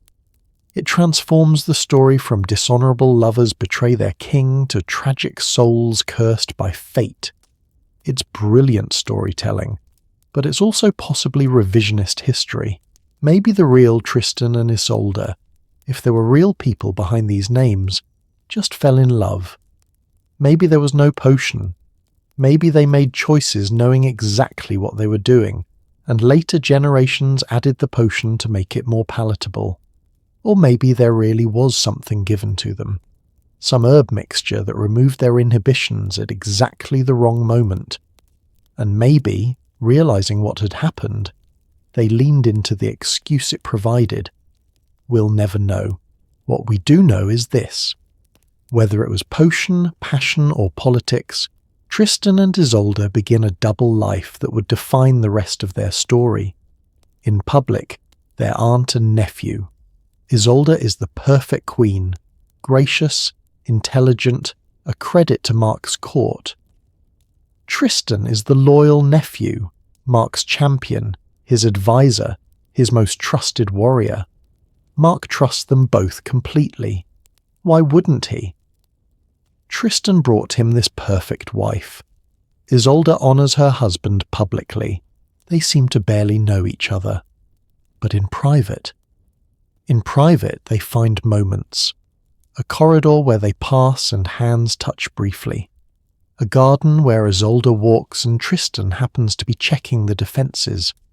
A feast where he sits far from her, but they share glances that last just a second too long. It's torture, but it's also all they have, and Brangien watches this and carries her own guilt. Because if she hadn't grabbed the wrong container, if she'd been more careful, if. But guilt doesn't change anything. None of them can go back. For a while, months maybe, they maintain this balance, this careful dance of propriety and stolen moments. Isolde plays her role as queen. Tristan plays his role as nephew. Mark is happy. The court is stable. Ireland and Cornwall are at peace. Maybe it could have stayed that way. Maybe they could have lived their whole lives in this careful lie, taking what small happiness they could steal and accepting that duty mattered more than desire. But that's not how courts work. Because in royal courts, there are always people watching, always people looking for advantage, always people who see the cracks in the facade and wonder what they can gain from them. There's a dwarf at Mark's court. Medieval courts often kept dwarfs, people with dwarfism, as entertainers, advisors or companions. This particular dwarf is clever, observant, and he notices things, like how the queen's eyes follow a certain warrior, like how that warrior seems to know a schedule better than he should, like how sometimes, late at night, there are shadows in the garden that shouldn't be there. He doesn't know what it means, not yet, but he files it away, because information is currency in royal courts. And then there are Mark's barons, the noblemen who expected to have influence over their king's choice of bride, who resent this Irish princess and her foreign ways, who especially resent how much Mark trusts his nephew Tristan. They watch too, looking for anything they can use to diminish Tristan's influence, to drive a wedge between Mark and this new queen. And slowly, carefully, suspicions begin to grow. It starts with whispers, nothing concrete, just questions. Have you noticed how the Queen asks about Tristan's whereabouts? Isn't it odd how they avoid speaking to each other in public? Almost too deliberate. Remember that voyage from Ireland? They were alone on a ship for 3 days. The human mind is excellent at creating patterns. Even when those patterns aren't real, we see them. We connect dots that maybe shouldn't be connected. But in this case, the pattern is real, and the more carefully Tristan and Isolde try to hide it, the more obvious it becomes to people determined to see. Medieval courts were hothouses of intrigue, everyone jockeying for position, for favour, for power. And a scandal involving the Queen and the King's nephew. That's the kind of information that could reshape a kingdom's power structure. So the watchers keep watching. The whisperers keep whispering, building a case from glances and coincidences and the kind of circumstantial evidence that's hard to prove but impossible to disprove. And Tristan and Isolde, they don't even realise it's happening. They're so focused on hiding from Mark that they forget to hide from everyone else. Until one day, someone decides those whispers need to reach the king's ears. There's a medieval text called Beryl's Tristan, written around 1170, that describes exactly how these accusations work. It's not a single dramatic revelation, it's a slow poison. A baron mentions something to another baron. That baron tells his wife. The wife tells her maid. The maid tells another servant.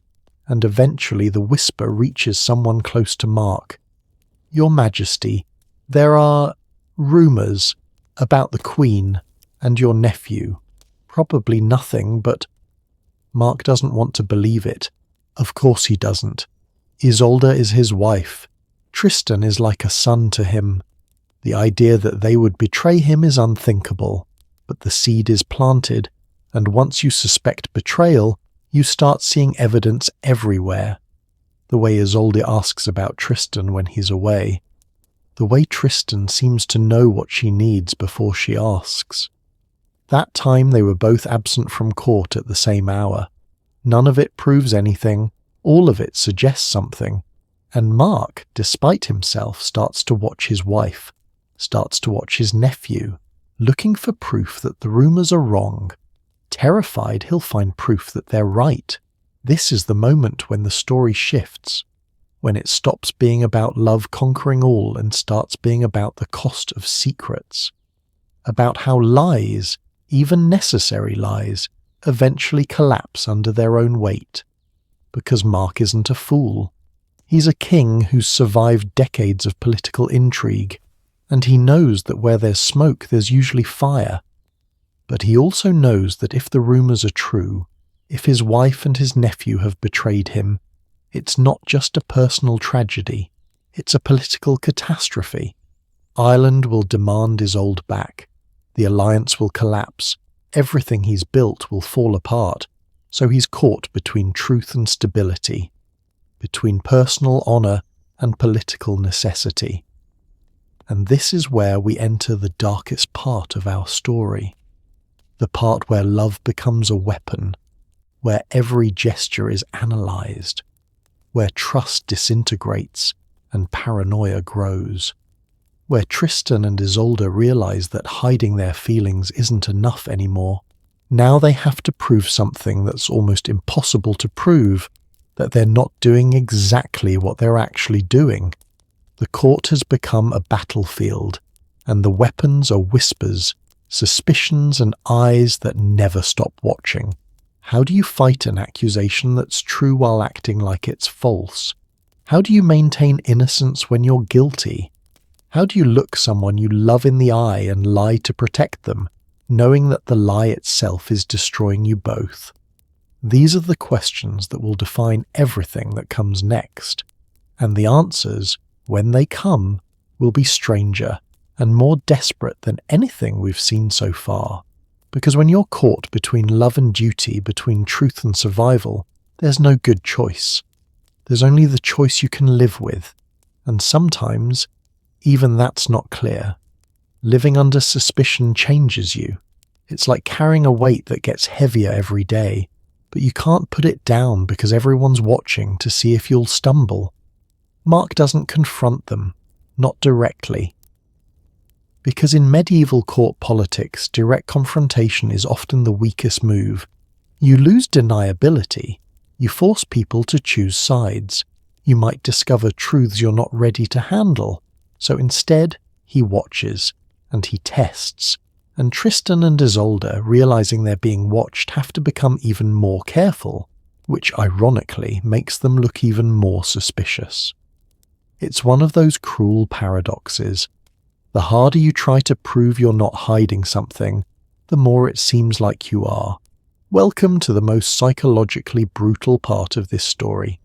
The part where love becomes a game of cat and mouse, where every gesture could be evidence, and where three people who care about each other slowly tear each other apart. The dwarf's name, in most versions, is Frosin, though some texts call him Melot or simply the dwarf. Medieval courts often employed people with dwarfism in various capacities. Entertainers, yes, but also advisors, spies, messengers. They moved through courts in ways that tall people couldn't, literally and socially. They heard things, saw things, and sometimes they had their own agendas. Frokin is clever, not just court clever, where you know who to flatter and when to bow. Actually intelligent. The legends say he was trained in astronomy and what medieval people called natural philosophy, the study of how the world works. Some versions even claim he could predict the future by reading stars, which probably means he was good at reading patterns in human behaviour, and he's noticed a pattern. One night, he goes to King Mark with what he claims is a discovery. "Your Majesty, I've studied the stars. And they tell me that tomorrow night something will be revealed in the garden, a truth you need to see. Now we can read this two ways. Either Frosin actually believed in astrology, which plenty of intelligent medieval people did, or he was using it as cover. This stars told me is a much safer accusation than I've been spying on your wife. Either way, Mark is intrigued and worried. What kind of truth? The kind that will answer the questions you haven't wanted to ask. That's all Frosin says, but it's enough. Here's what Frosin has actually noticed. Every few nights, when the moon is dark and the court is asleep, there's movement in the garden. Two shadows that meet briefly, then separate. He can't prove who they are, not yet, but he has a plan. The next day, he spreads word that the king will be travelling to a nearby estate for 2 days. Important business, can't be delayed.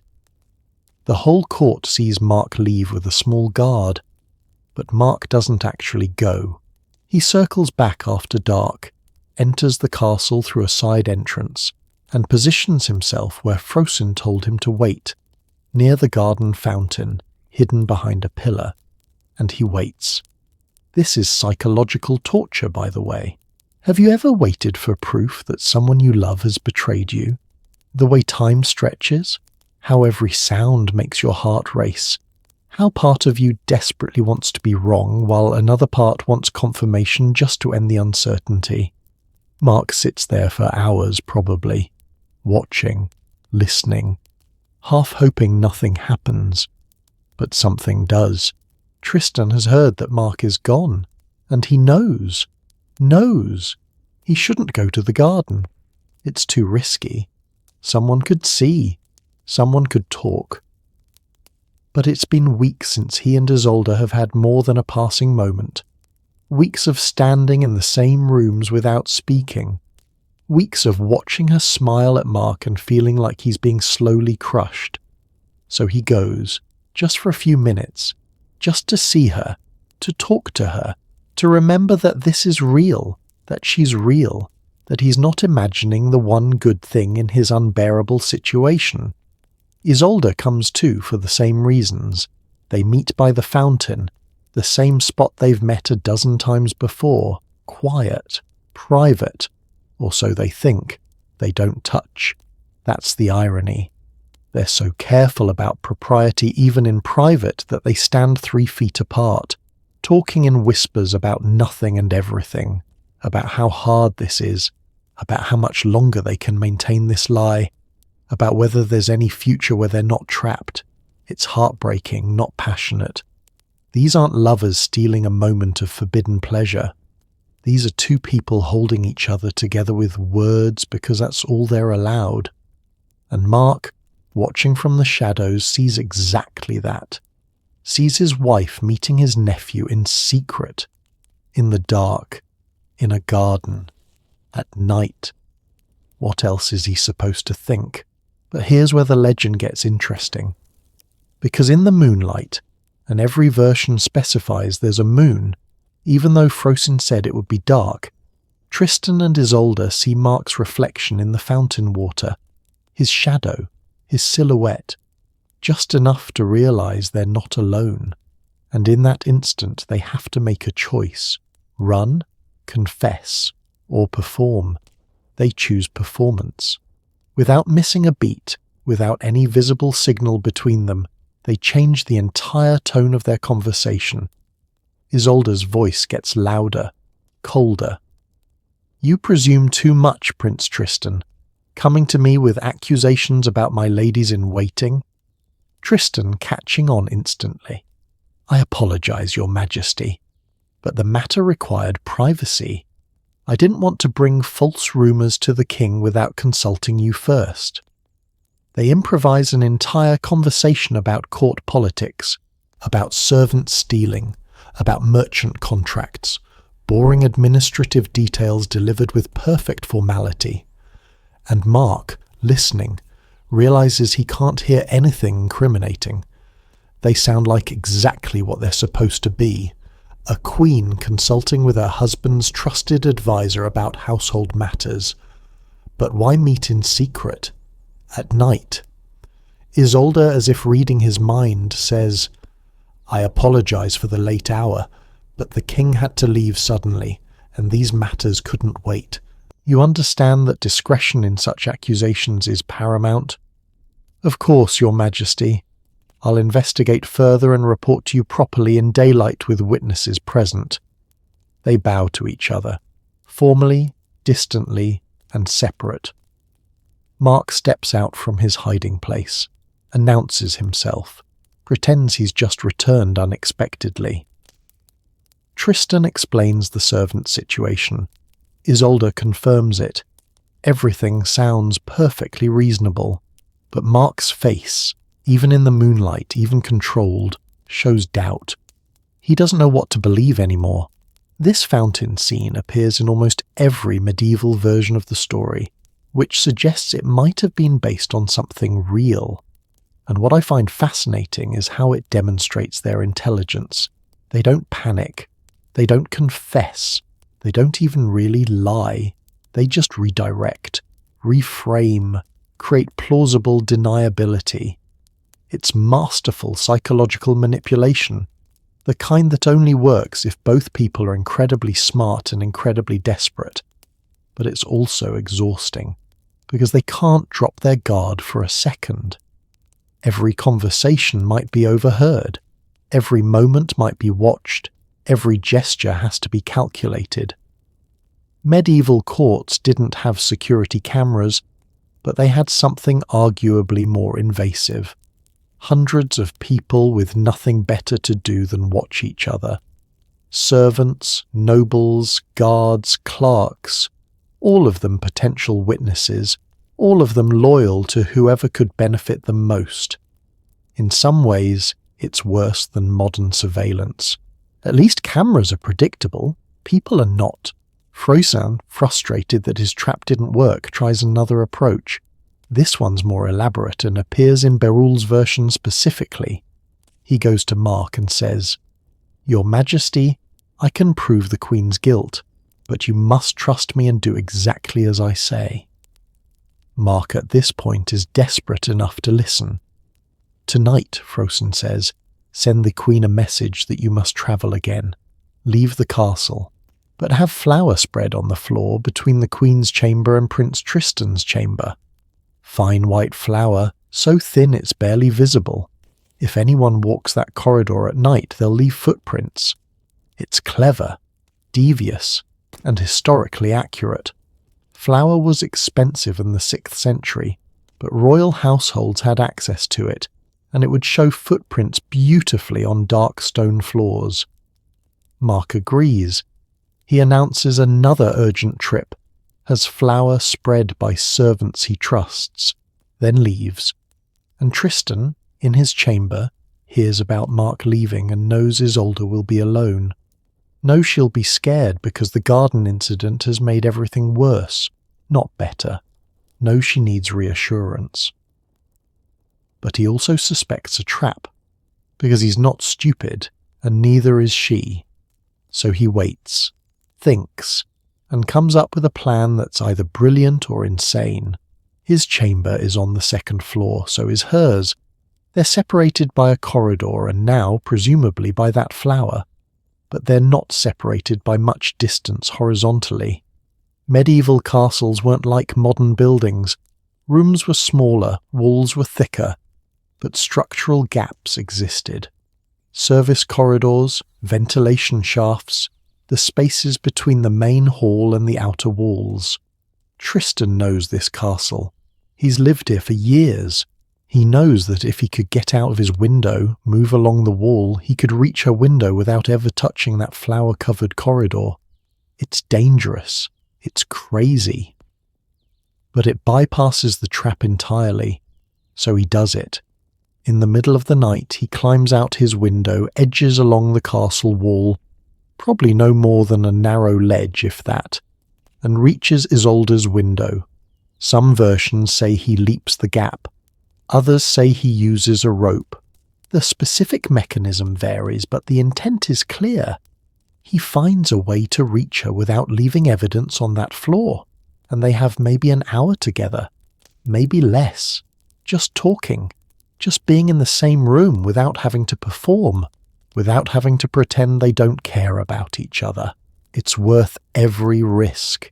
In that moment, it's worth everything. But here's the problem with clever plans. They usually have one flaw you don't see until it's too late. Tristan had wounded his leg a few weeks earlier in a tournament. Nothing serious, but it had bled, and Isolde, because she's still a healer that never stops, had bandaged it herself. Privately, because having her tend his wounds would have looked suspicious to court observers. The wound wasn't fully healed, and when he landed in her room from that leap or climb, it reopened. Just a little, just enough to bleed. He doesn't notice immediately. Neither does she. They're too focused on everything else, the relief of being together, the fear of getting caught, the endless, impossible situation they're trapped in. But when he leaves, climbing back the same way he came, there are blood drops on her floor, on her window ledge, a trail of evidence that he was there. And in the morning, when Mark's servants come to clean, they find it. The flower in the corridor is undisturbed. No one walked there, but there's blood in the Queen's chamber, fresh blood from some time during the night, and when they investigate, they find drops leading to her window, and marks on the stone outside suggesting someone climbed there. Mark is summoned, sees the evidence, and realizes that Tristan was in Isolde's room last night, found a way to reach her that bypassed every trap, which means the fountain scene was a lie, which means the whispers were right, which means everything Mark had convinced himself to believe, that they were innocent, that the rumours were false, that he could trust them, was wrong. This is the moment when Mark has to choose, and his choice is more complicated than you might think, because he's not just a husband who's been betrayed, he's a king, and as a king he has to consider what proving adultery would mean. If he accuses Isolde publicly, she has to be punished. Medieval law was clear. Adultery by a queen was treason. She'd be executed, probably burned alive. That was the standard punishment for noble women accused of adultery. Tristan would be executed too, probably hanged or beheaded depending on whether Mark showed mercy. But executing both of them creates massive political problems. Ireland would demand explanations, maybe revenge. Cornwall would lose its best warrior. The alliance would collapse. Everything Mark worked for would be destroyed. And there's another factor. Mark still loves them, both of them. Despite the betrayal, despite the lies, he loves his wife and his nephew. Wishes this wasn't happening. Wishes he could undo it somehow. But he can't, so he has to decide truth or stability, justice or peace, personal honour or political survival. Medieval courts had a solution for accusations that were serious but not proven: trial by ordeal. The idea was that God would reveal the truth through physical tests. Hold a red-hot iron and walk 9 paces. If your burns healed cleanly, you were innocent. Plunge your hand into boiling water to retrieve a stone. Same principle. Or the most common for women, trial by fire, where you held heated metal or walked across hot coals. It sounds barbaric, and it was, but it served a political function. It transferred judgment from humans to God. Nobody could accuse the king of being soft or harsh. He'd let divine justice decide. Mark, pressured by his barons who are demanding action, announces that Isolde will undergo trial by ordeal to prove her innocence. She has 1 month to prepare, to pray, to make peace with whatever happens. And in that month, everything changes. Because Isolde is facing death, Tristan is facing exile or execution, and Mark is facing the destruction of everything he tried to build. The Court of Whispers has become a court of judgment, and there's no more room for lies, for clever words, for performance. Now there's only truth, and the terrible price that truth demands. Isolde spends that month in a kind of house arrest, not imprisoned, but watched constantly. She can't speak with Tristan.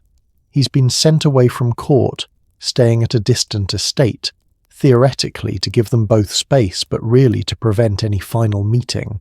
And she prepares, physically, mentally, spiritually. Medieval texts describe women preparing for trial by ordeal through fasting, prayer, and confession, trying to purify themselves so that God might show mercy.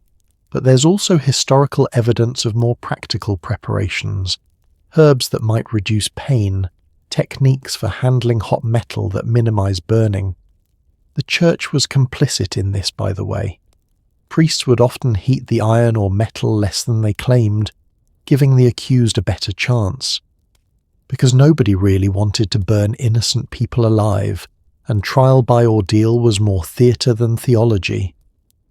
But Isolde doesn't know if she'll get a sympathetic priest, doesn't know if her preparations will matter, doesn't know if God, or fate, or justice, or whatever force governs the universe, will save her or condemn her.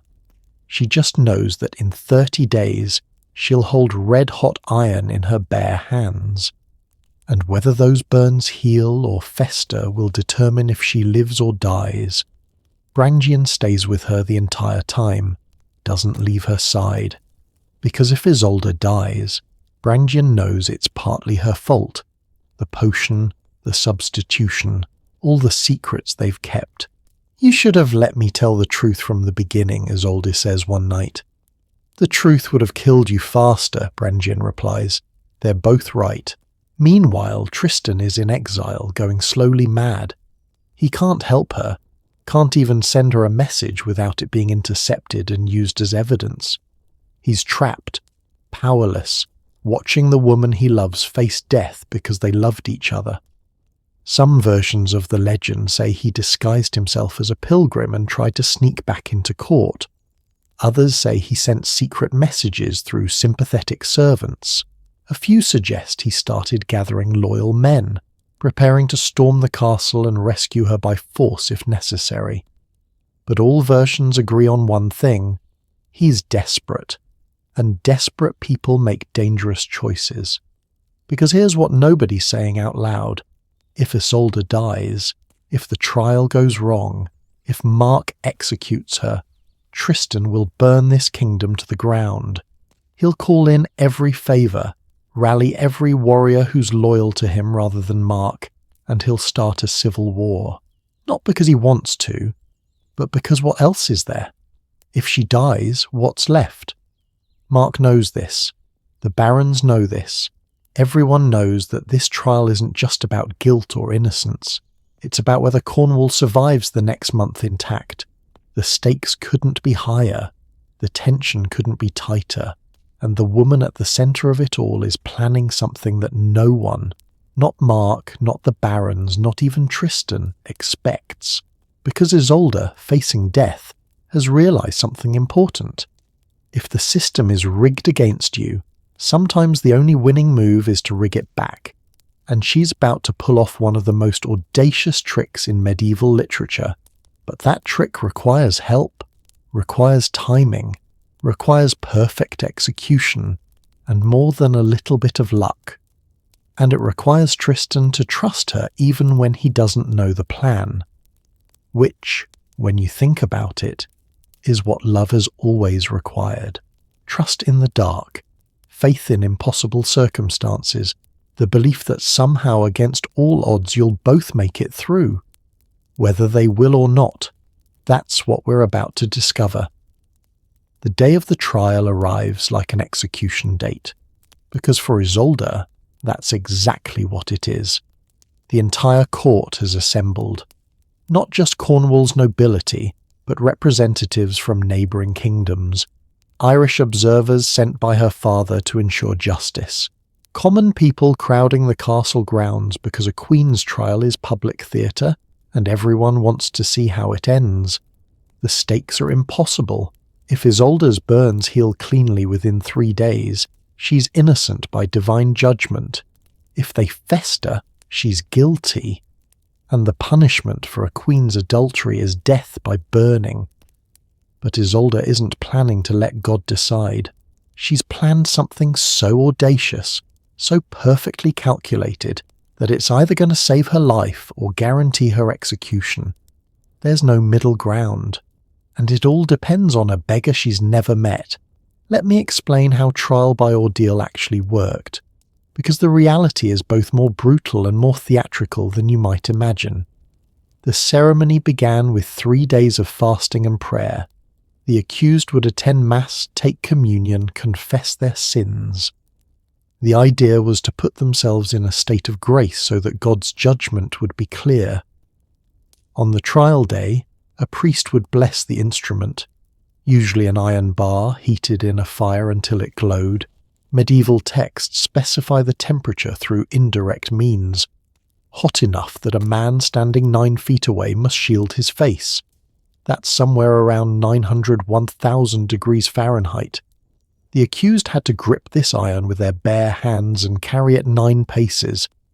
Then their hands would be wrapped in cloth and sealed with wax to prevent tampering.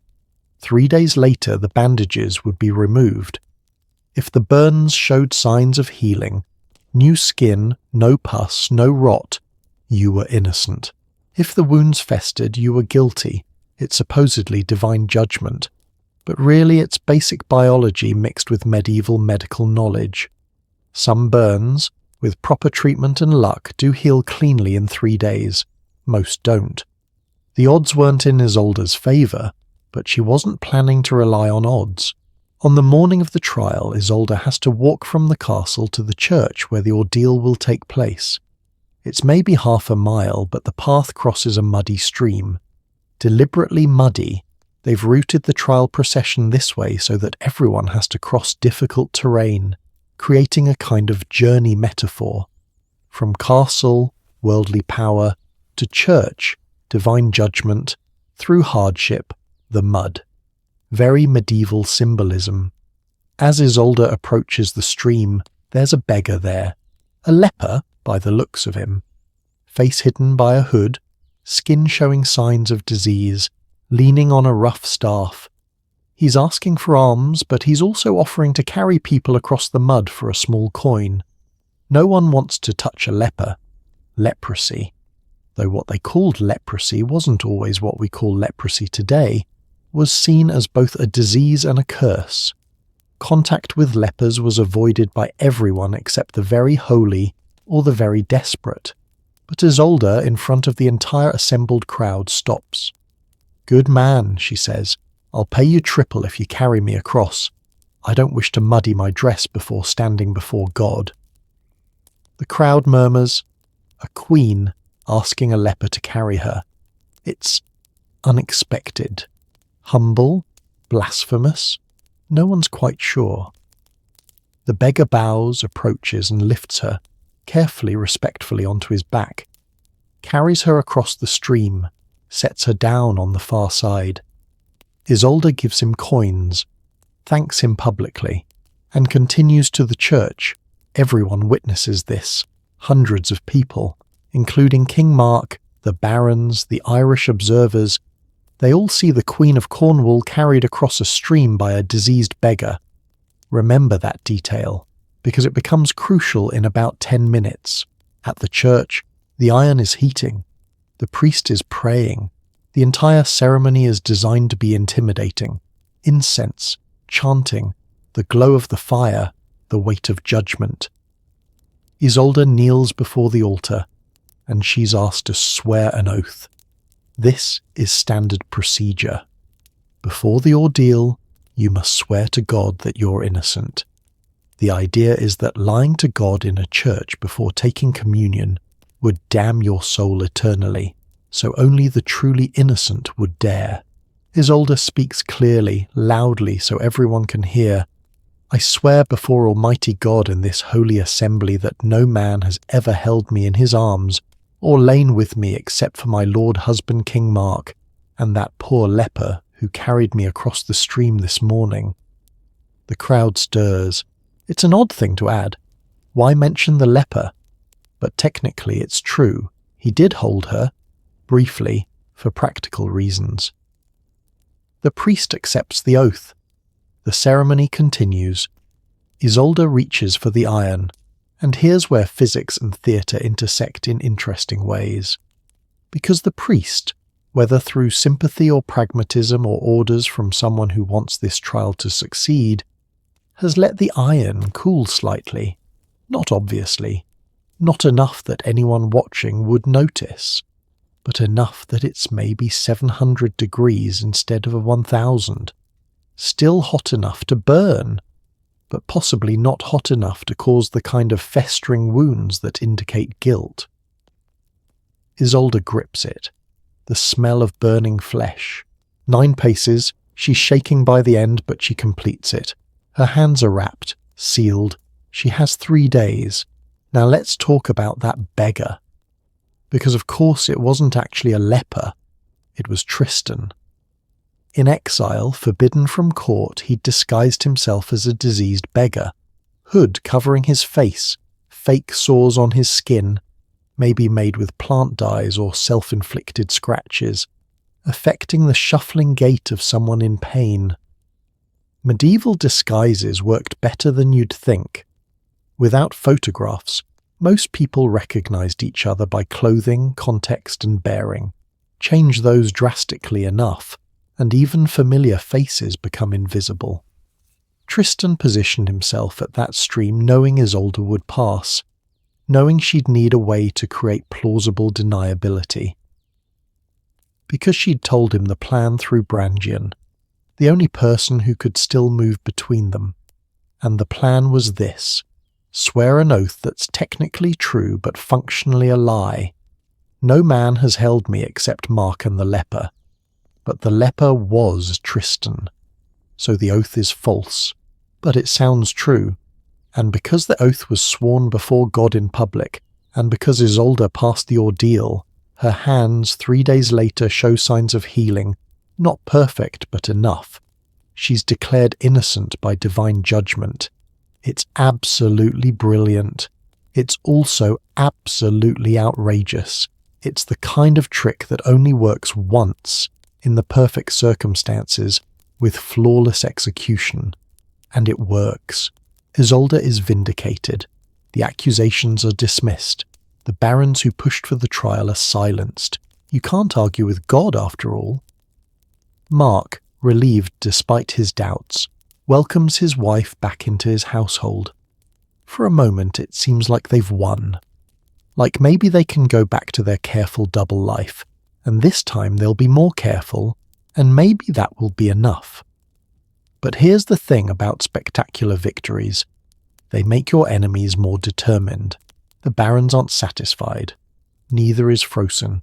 They know in their bones that they were right, that Isolde is guilty, that Tristan was somehow involved. They just can't prove it. Not yet. So they keep watching, waiting. And within months they have new evidence. Someone saw Tristan near the castle the day of the trial, even though he was supposed to be in exile. Someone else noticed the leper had the build of a young warrior, not a diseased old man.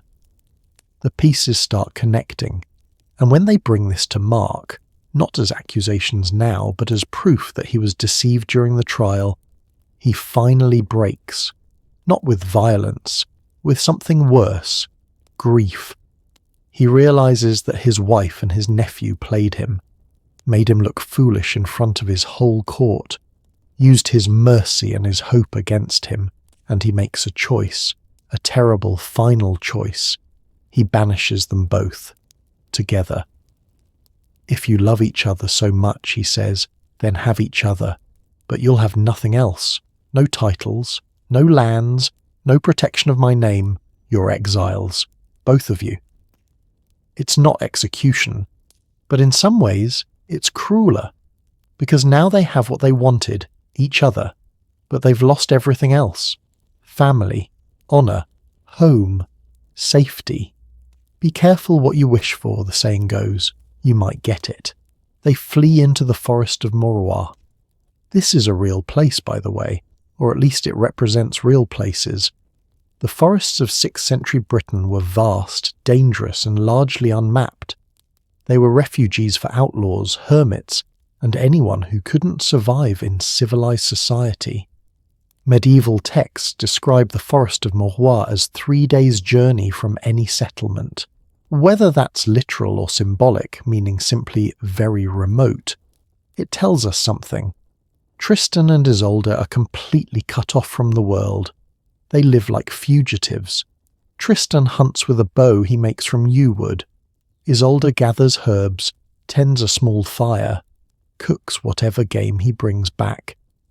They sleep under an outcropping of rock, later expanded into a rough shelter. Some versions call it the Cave of Lovers. Others describe it as just a clearing with a lean-to. Either way, it's primitive, nothing like the comfort they knew at court. And here's what medieval audiences would have understood immediately. This is a reversal of the natural order. Queens don't live in caves. Princes don't hunt their own food. This is what happens when you choose passion over duty. You lose your place in civilization. But interestingly, the legends describe them as happy. Maybe not constantly, not without hardship, but genuinely happy in a way they never were at court.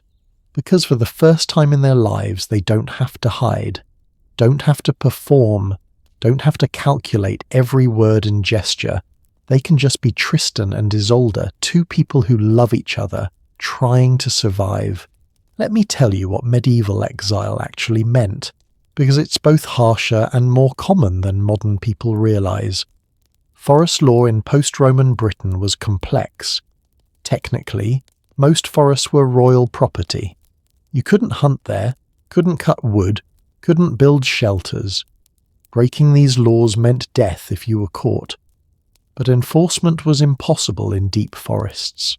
So these places became havens for people outside the law.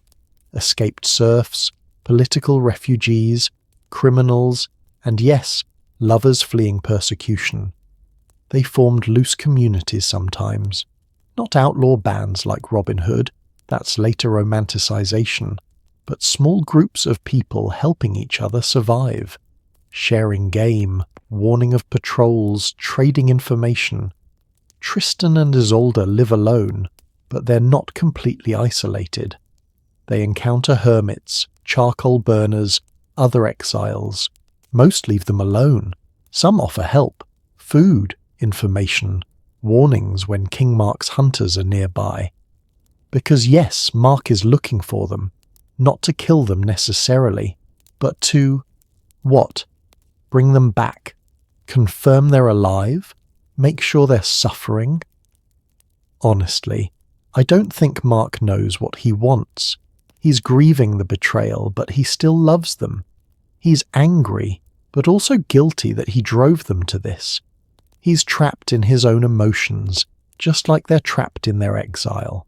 It's messy, complicated, human. The legends say they lived in the forest for 3 years. Some versions say longer. Time gets fluid in these stories, partly because the original audiences didn't care about precise chronology, partly because maybe the real Tristan and Isolde, if they existed, didn't track time carefully when they were just trying to survive. But one day, this appears in nearly every version, King Mark is hunting in the forest. He's far from his guards, following a deer. When he stumbles across their shelter, he approaches silently, peers inside, and sees them sleeping. But here's the detail that defines this entire scene. There's a sword lying between them, placed deliberately, lengthwise, separating their bodies. Medieval audiences would have understood this immediately. A sword between sleeping lovers meant they weren't intimate. It was a symbol of chastity, of restraint. Knights on quests would sleep beside noble women with swords between them to prove they respected boundaries. So Mark sees his wife and his nephew, exiles who supposedly couldn't resist their passion, deliberately maintaining propriety even in their sleep. even when no one's watching, even in a cave in the middle of nowhere, and it breaks something in him. The French poet Béroul, writing around 1170, describes this moment beautifully. Mark stands there watching them sleep and realizes several things at once. They look exhausted. Isolde's dress is worn, patched, muddy. Tristan's hands are calloused from hunting. These aren't pampered nobles playing at adventure. They're surviving barely because they have no other choice. They're not touching. The sword between them suggests they're maintaining honor even in exile. Whether it's real restraint or just symbolic, Mark sees it as evidence of something. Maybe regret, maybe respect for him, maybe just their own attempt at dignity. They're together. Despite everything, the hardship, the danger, the loss of everything they had, they chose each other. And that choice, however much it hurt Mark, was real. He could kill them now. They're asleep, defenseless. He has his sword. It would be easy. Maybe even just they broke their oaths, betrayed him, humiliated him, but he doesn't. Instead, he does something stranger. He takes his glove. Medieval nobles wore distinctive gloves marked with their insignia, and places it where sunlight will hit Isolde's face when the sun moves. A signal. I was here. I saw you. I chose mercy. Then he leaves. When Isolde wakes, the sun now hitting her face directly through the glove, she sees it and knows immediately what it means. Mark found them, could have killed them, didn't. But his finding them means they're not safe here anymore. His hunters will know this place now. They have to move. Again. And maybe, this is implied in some versions, maybe Mark's mercy is actually a burden, because now they owe him. Now they live knowing he spared them when he didn't have to. Now their exile carries a weight of debt rather than justice. Mercy, it turns out, can be more complicated than punishment. Tristan and Isolde pack what little they have, leave their cave, go deeper into the forest. But something has changed. Maybe it's seeing that glove. Maybe it's 3 years of living rough. Maybe it's just exhaustion. But they start asking questions they haven't let themselves ask before. Is this love worth the cost? Not just to them, but to everyone. Mark, who still loves them despite everything. Cornwall and Ireland, whose alliance they've damaged. The people depending on stability who now have an exiled prince and a banished queen. What does love mean when it destroys everything around it? Medieval literature was obsessed with this question. The conflict between personal desire and social duty, between what you want and what you owe, between being true to your heart and being true to your word, and different writers answered it differently. Some versions of the Tristan legend have them stay in exile forever, dying in the forest, together and free. Others have them seeking reconciliation, trying to find a way back to civilization. But they all agree on this. Love alone isn't enough. You need food, shelter, safety, community. You need a place in the world. You can't live on passion forever, no matter how real that passion is.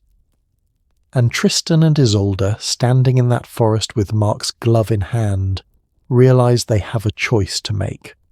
Stay in exile, together, free, but slowly destroying each other with hardship and isolation.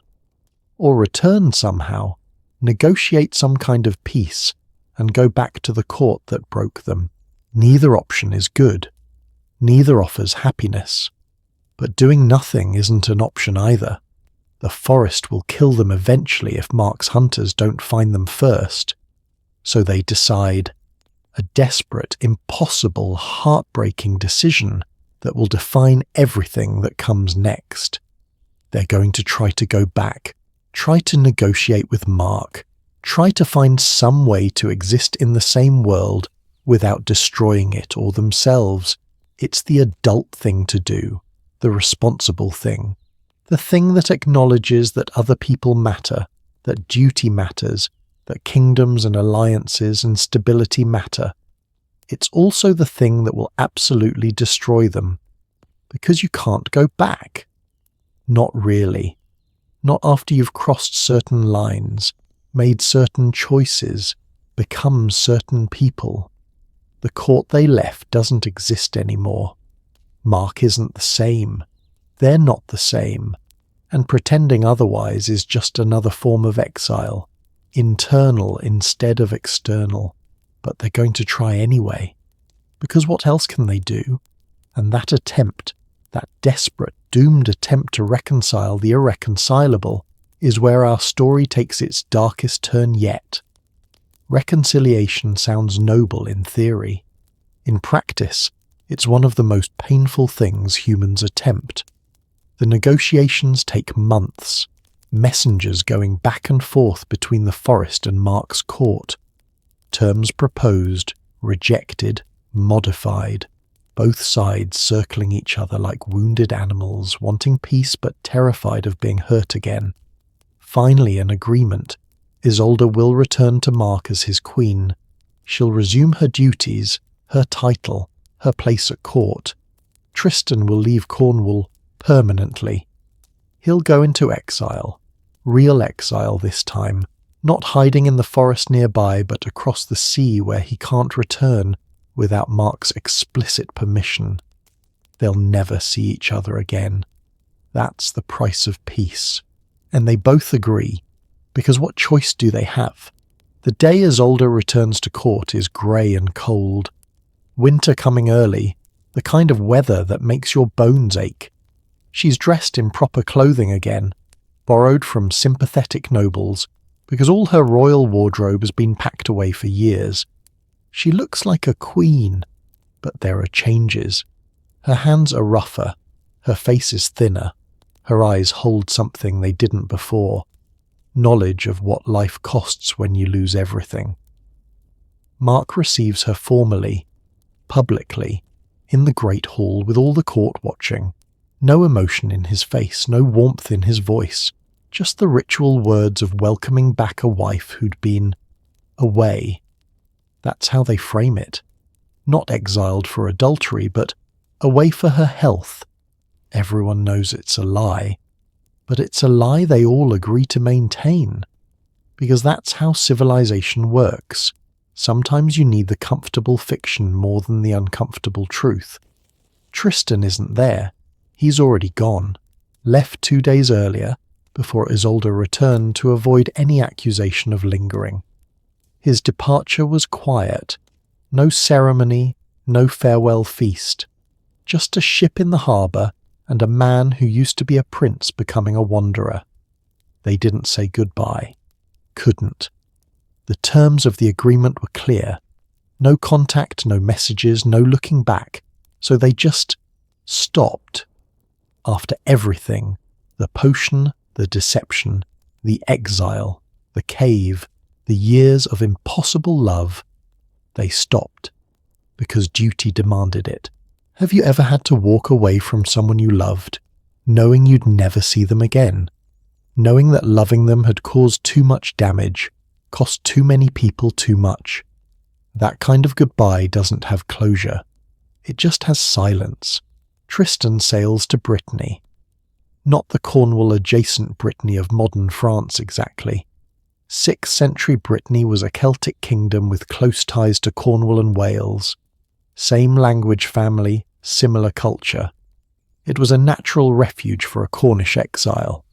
He arrives with nothing but his sword, his harp, and a reputation, because stories travel faster than ships, and everyone in Brittany has heard of Tristan, the warrior who killed Morholt, the prince who loved his uncle's wife, the exile who chose passion over duty. He's famous, and tragic, and deeply, profoundly broken. A Breton duke named Hoel offers him shelter. Not out of charity. Hoel has his own agenda. He's fighting a territorial war with a neighbouring lord, and he needs warriors. Tristan's combat skills are legendary, so there's an exchange. protection and honour in return for service. Tristan agrees. Because what else is there? He can't go home. He can't be with the woman he loves. He can fight. At least that's something he's good at. So he fights, and fights, and fights, throwing himself into battle with the kind of recklessness that comes from not caring if you survive. Medieval chronicles describe warriors like this, men who'd lost everything and fought like death itself, because death would be a relief.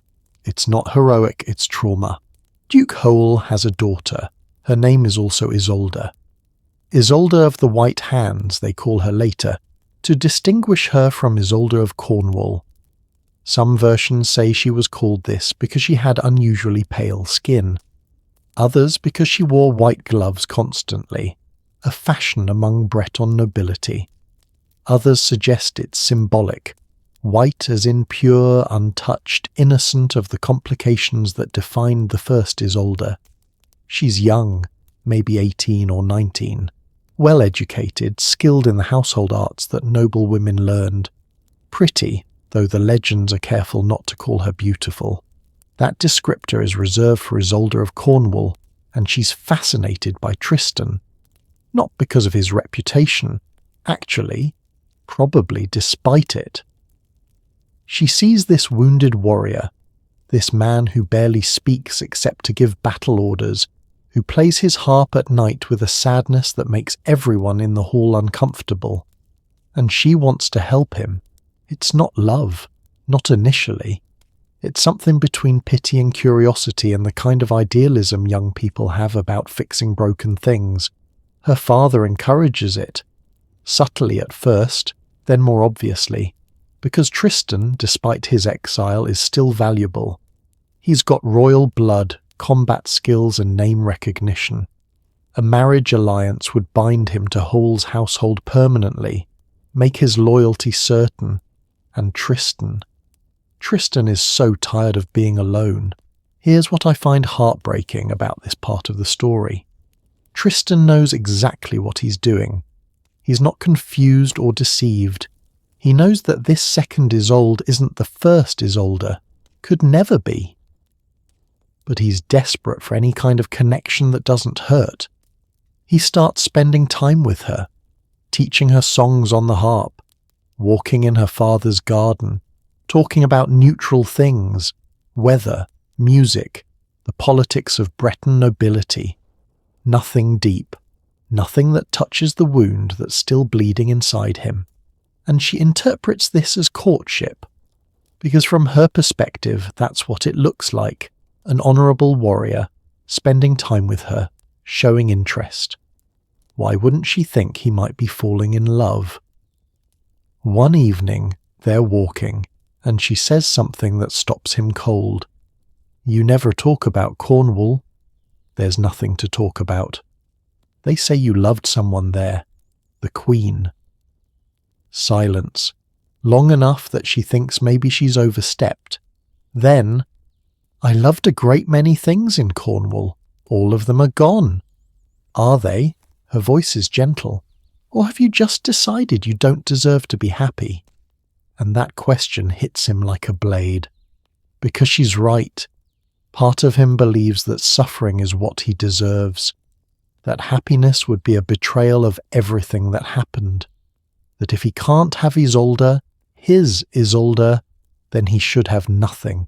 But another part of him, exhausted, lonely human, wants to stop hurting, wants to build something new, wants to believe that maybe, somehow, he could have a different kind of life. So when Duke Hole suggests a marriage between Tristan and his daughter, Tristan doesn't say no. He should. He knows he should. But he doesn't. The wedding is small. No grand ceremony. Tristan's exile status makes that complicated. Just a chapel service, immediate family, a modest feast. Very different from Mark and Isolde's wedding, which was a spectacle designed to seal a kingdom's alliance. This wedding seals nothing. It's just two people, one hoping for love and one hoping to forget. On their wedding night, and this detail appears in nearly every version of the legend. Tristan sees Isolde of the White Hand's hands, really sees them for the first time. They're pale, delicate, unmarked by work or hardship, and he realizes they're nothing like Isolde of Cornwall's hands. The hands he remembers were a healer's hands, stained from herbs, slightly scarred from knife work, capable and strong. These hands are different. They're beautiful, but they're not hers, and something in him breaks again. Or maybe it's that something that was already broken becomes unfixable. He can't do it, can't consummate the marriage, can't pretend this woman is someone she's not, can't use her as a replacement for what he lost. So he doesn't. He makes an excuse, an old wound troubling him, exhaustion from the campaign, anything. And Isolde of the White Hands, confused and hurt but too well-bred to push, accepts it. They sleep in the same bed, not touching.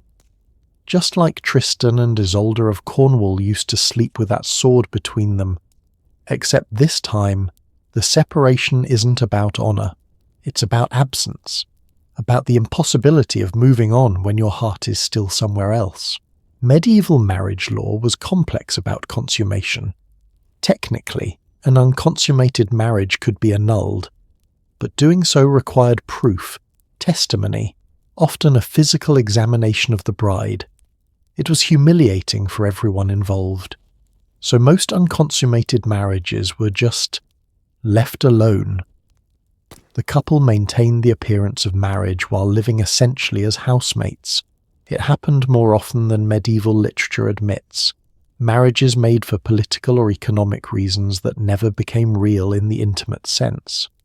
Tristan and Isolde of the White Hands live this way for months, maybe years. The chronology gets vague. They share space but not lives. She manages the household. He fights in campaigns. They're courteous to each other, careful, maintaining the fiction of a marriage for her father's sake. But everyone knows. Servants talk. Other nobles notice. Isolde of the White Hands is still technically a virgin, still treated as unmarried by social convention despite the wedding ceremony. And she's bitter. Not because she desperately wanted Tristan. She barely knew him when they married, but because she's been made to look foolish. Used as a political pawn in her father's alliance building while the man she married is clearly in love with someone else. It's humiliating. And humiliation, over time, turns to anger. One day, Tristan is in another campaign. Always fighting, always finding new battles to throw himself into. He's wounded. Not by an enemy warrior, but by a poisoned weapon. Again. Because apparently Tristan learned nothing from the Morholt incident about avoiding toxic blades. This wound is serious, festering quickly. The Breton physicians try their usual treatments, cauterization, bloodletting, herbal poultices. Nothing works. The poison is too strong, or too unusual, or just bad luck. Tristan is dying. Slowly, painfully, just like before. And lying there, fevered and half delirious, he realizes something. There's only one person who could heal this. Only one person with the knowledge, the skill, the particular understanding of Irish poisons that could save him. Isolde, his Isolde, the Queen of Cornwall. It's been years since they've seen each other. Years since the agreement that separated them permanently. Years since he left Cornwall with the understanding he'd never return. But he's dying. And if there's any chance, any possibility, wouldn't he at least try? So he calls for his friend, a warrior named Kaherdin who's fought beside him in Brittany. Young, loyal, brave in that uncomplicated way that Tristan used to be before everything got complicated. I need you to do something impossible, Tristan says. Name it. Sail to Cornwall, find Queen Isolde, tell her I'm dying and only she can save me, ask her to come. Kaherdin stares at him. You're asking me to request that the Queen of Cornwall abandon her kingdom to heal a man she hadn't seen in years, a man whose relationship with her nearly destroyed 2 kingdoms? Yes, that's insane. I know. She'll probably refuse. Probably. And if she agrees, King Mark will probably have me killed for even asking. Also probably. Keherdin thinks about this. Then, how will I know if she's coming?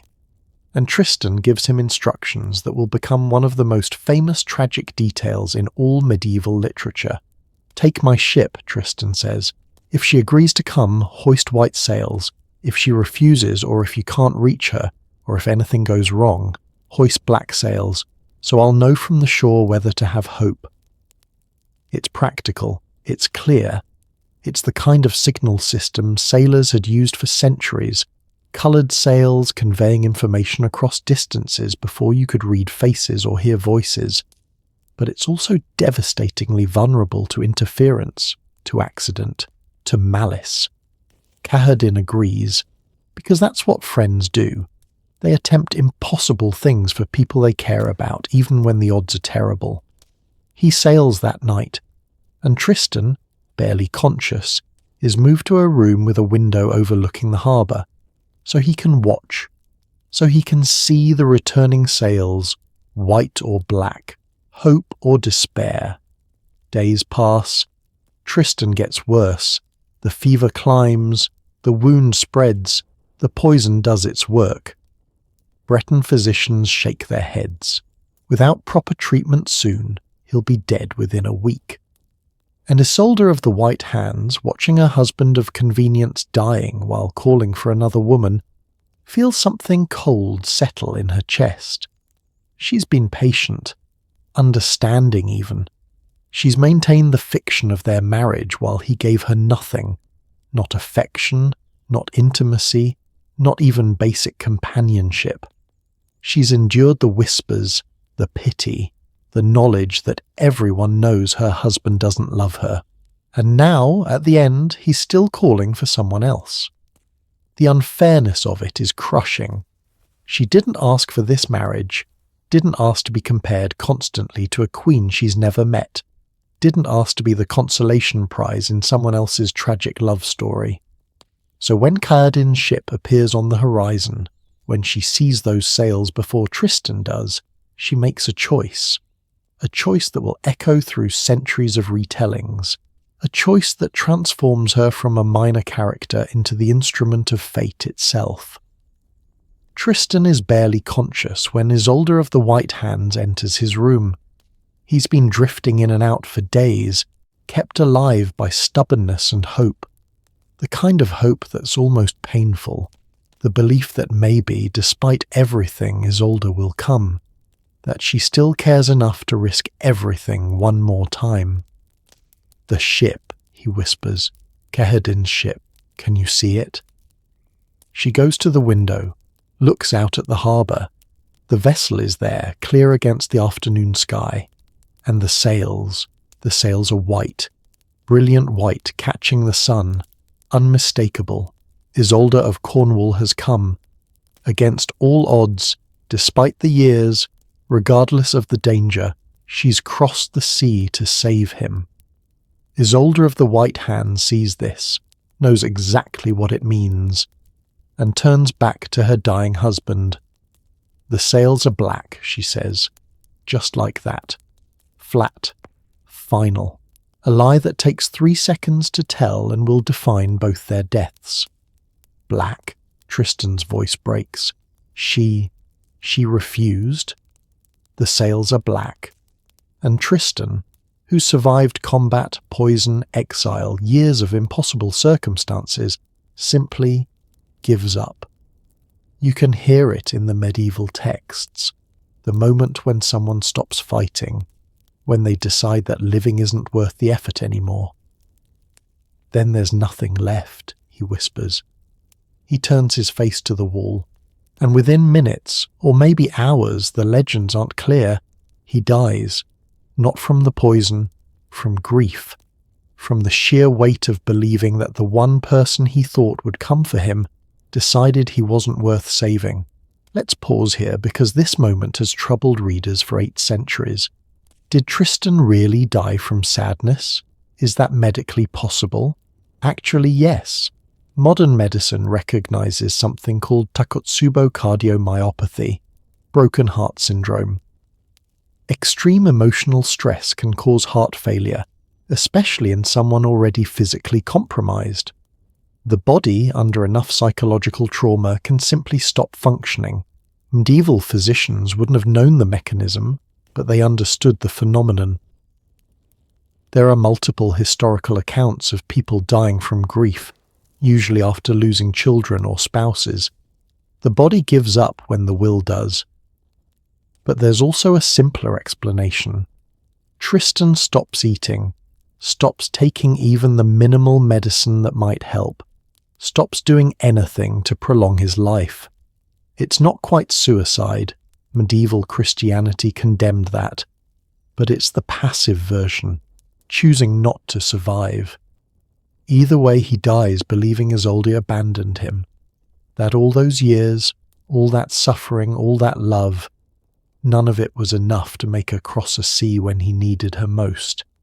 It's the cruelest death in the entire legend, not because it's violent, but because it's based on a lie. Maybe an hour later, Caherdin's ship docks, and Isolde of Cornwall, the real one, the Queen, steps onto Breton soil. She's older now, mid-30s probably, though age is hard to determine in medieval accounts, but she's still Isolde, still the woman who healed Tristan twice before, who lived in a cave with him, who passed a trial by ordeal on a technicality. She's travelled for days, probably weeks, depending on weather and diplomatic complications. She's left her kingdom, her husband, her duties. She's risked Mark's fury, Cornwall's stability, her own life, all to save a man she hasn't seen in years. Because some loves don't fade just because they're inconvenient. Some bonds survive distance and time and duty, and all the rational reasons they shouldn't exist. She asks immediately where Tristan is, demands to be taken to him. The urgency in her voice makes Caherdin move faster, leads her through unfamiliar halls to a room with a window overlooking the harbour. And she finds him dead, still warm, but dead. The wound untreated, the poison unchecked, his face turned to the wall like he was hiding from something. "When?" she asks, her voice very quiet, very controlled. "Just now," someone says. "Within the hour. He asked about the ship, about the sails." "The sails?" She looks at Caherdin. "You hoisted white sails, as we agreed?" "Yes, my lady, brilliant white, visible from miles away." Isolde of the White Hands is standing in the corner, silent, and Isolde of Cornwall looks at her and understands, instantly, completely. The same way you sometimes just know when someone's lying, when something's wrong, when a tragedy was preventable. "What did you tell him?" Her voice is still quiet, but there's something underneath it now, something terrible. Isolde of the White Hands says nothing. "What colour did you say the sails were?" And the younger woman, faced with a queen's authority and her own guilt and the weight of what she's done, whispers, "Black. I told him the sails were black." The room goes silent. Even the servants stop moving. "He died believing I abandoned him." Isolde of Cornwall's voice is barely audible. "He died thinking I didn't come." "He was calling for you," Isolde of the White Hand says, and there's bitterness in her voice now, defence mixed with attack. "Always you. He married me, but he loved you. He lived with me, but he wanted you. I gave him everything I could, and he gave me nothing. Nothing except your name spoken in fever dreams. So you killed him." "I told the truth as I saw it. Black sails. A false hope. Wasn't that kinder than letting him cling to something he couldn't have?" And this is the question that makes this tragedy timeless. Was she wrong? Think about it from Isolde of the White Hand's perspective for a moment. She didn't create this situation. She was 18, maybe 19, when her father arranged her marriage to a famous exile. She was told she'd be honoured, protected, given status. Instead, she became a footnote in someone else's love story. The unwanted wife. The woman whose own husband couldn't bear to touch her because she wasn't someone else. For years she lived with this, maintained the fiction, played her role, swallowed the humiliation. And now, when Tristan is dying, he still wants Isolde of Cornwall, still calls for her, still dismisses his actual wife as if she barely exists. Is it really that strange that she snapped, that she lied, that she, for one moment, chose cruelty over compassion because maybe, just maybe, Tristan deserved to feel abandoned the way she'd felt abandoned their entire marriage? I'm not saying she was right, but I understand why she did it. Medieval audiences would have understood too, because this is what happens when people treat marriage as transaction and love as possession. When you force someone into a role they can't fulfill and then punish them for failing. When you build social structures that trap people in impossible situations. Isolde of the White Hands is a villain, but she's a villain created by the same system that destroyed Tristan and Isolde of Cornwall. Isolde of Cornwall walks to Tristan's body, sits beside it, and nobody stops her. Not Kahadin, not the servants, not even Isolde of the White Hands. She takes his hand, the one with the reopened wound still seeping slowly, touches his face, his hair, his chest where his heart has stopped beating. "I came," she whispers. "I was always going to come. Didn't you know that? Didn't you know I'd cross any distance, risk anything, abandon everything again if you needed me?" The legends say she doesn't cry, just sits there, holding his hand, talking to him like he can still hear. "We could have had this one last thing. I could have healed you one more time. We could have said goodbye properly, made peace with it all. But you didn't wait. You died believing the worst. And I have to live knowing you died thinking I abandoned you."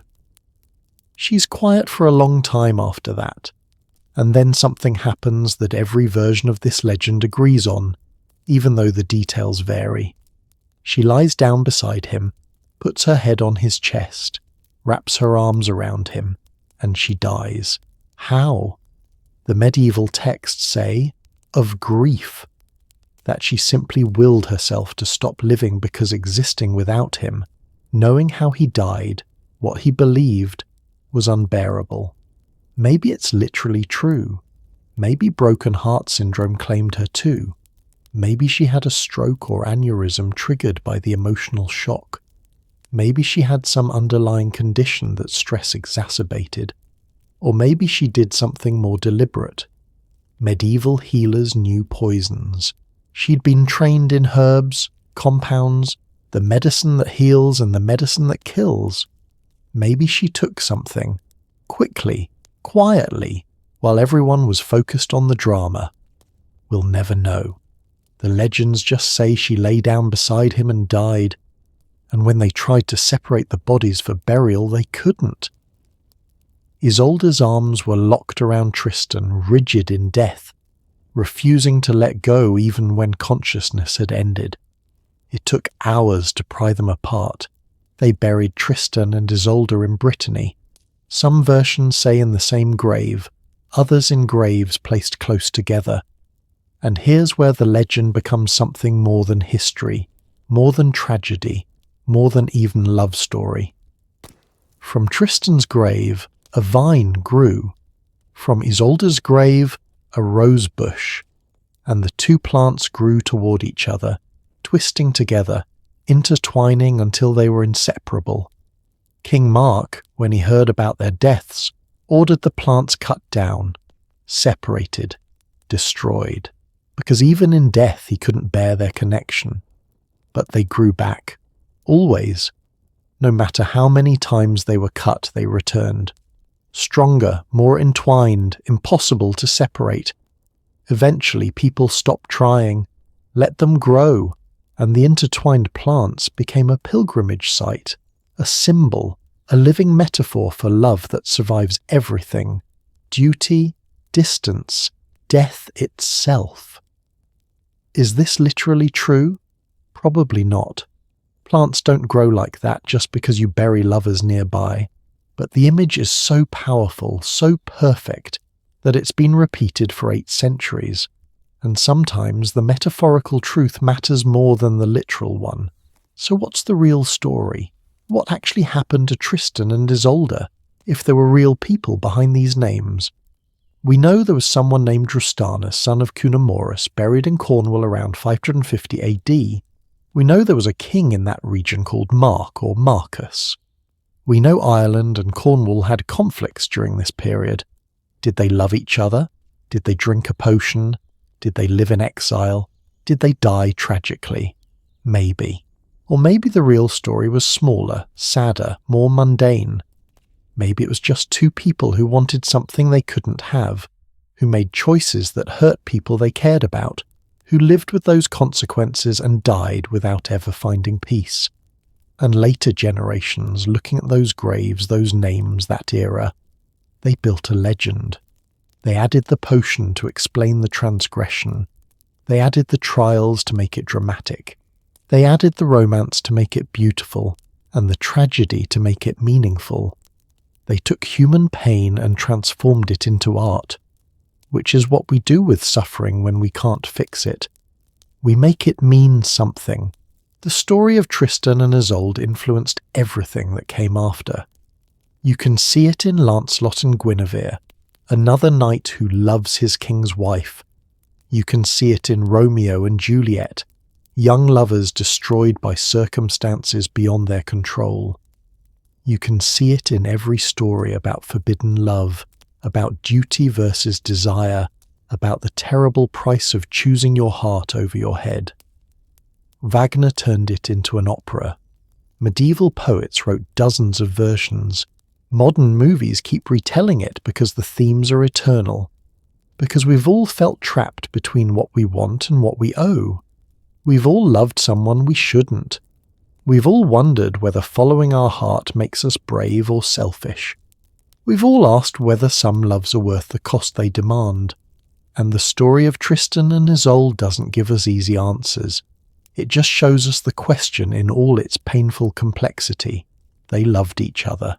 That love destroyed almost everything around them. It was selfish and beautiful and tragic and real.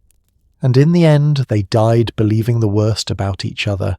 He thinking she abandoned him. She knowing he died alone in that belief. There's no redemption here. No lesson about how love conquers all. Just the truth that sometimes love isn't enough. That sometimes the cost is too high. That sometimes the best intentions lead to the worst outcomes. And that even in death, some connections refuse to be broken. If you've stayed with me through this entire story, from that gravestone in Cornwall to this grave in Brittany, thank you. I know it's been heavy. I know medieval tragedy isn't everyone's idea of a bedtime story. But I think there's something important in sitting with difficult emotions sometimes, in acknowledging that life is complicated and love is messy, and people make terrible choices for understandable reasons, in recognizing that heroes can be selfish, victims can be cruel, and nobody's purely innocent in these tangles of human connection. Tristan and Isolde were real people, or they weren't. The potion was literal magic, or just an excuse. Their love was destiny, or just chemistry, or just 2 people making poor choices repeatedly. But the gravestone exists. You can visit it today, in Cornwall. Touch the stone where those names are carved. Stand where someone stood 1,500 years ago and decided these people mattered enough to be remembered. And across Europe, in countless retellings, that love story survived, changed, adapted, reshaped by each generation, but survived. Maybe that's the real magic. Not a potion that forces love, but the human need to make meaning from suffering, to transform pain into beauty, to believe that even doomed love matters, that even tragic choices reveal something true about who we are. Tristan and Isolde loved each other. It cost them everything, and somehow their story surviving means that loss meant something, that their pain taught us something, that 15 centuries later we're still thinking about them, still wondering if we'd make different choices, still hoping we'd be braver, wiser, better, but probably knowing we wouldn't be, because that's the truth the legend whispers through all its variations.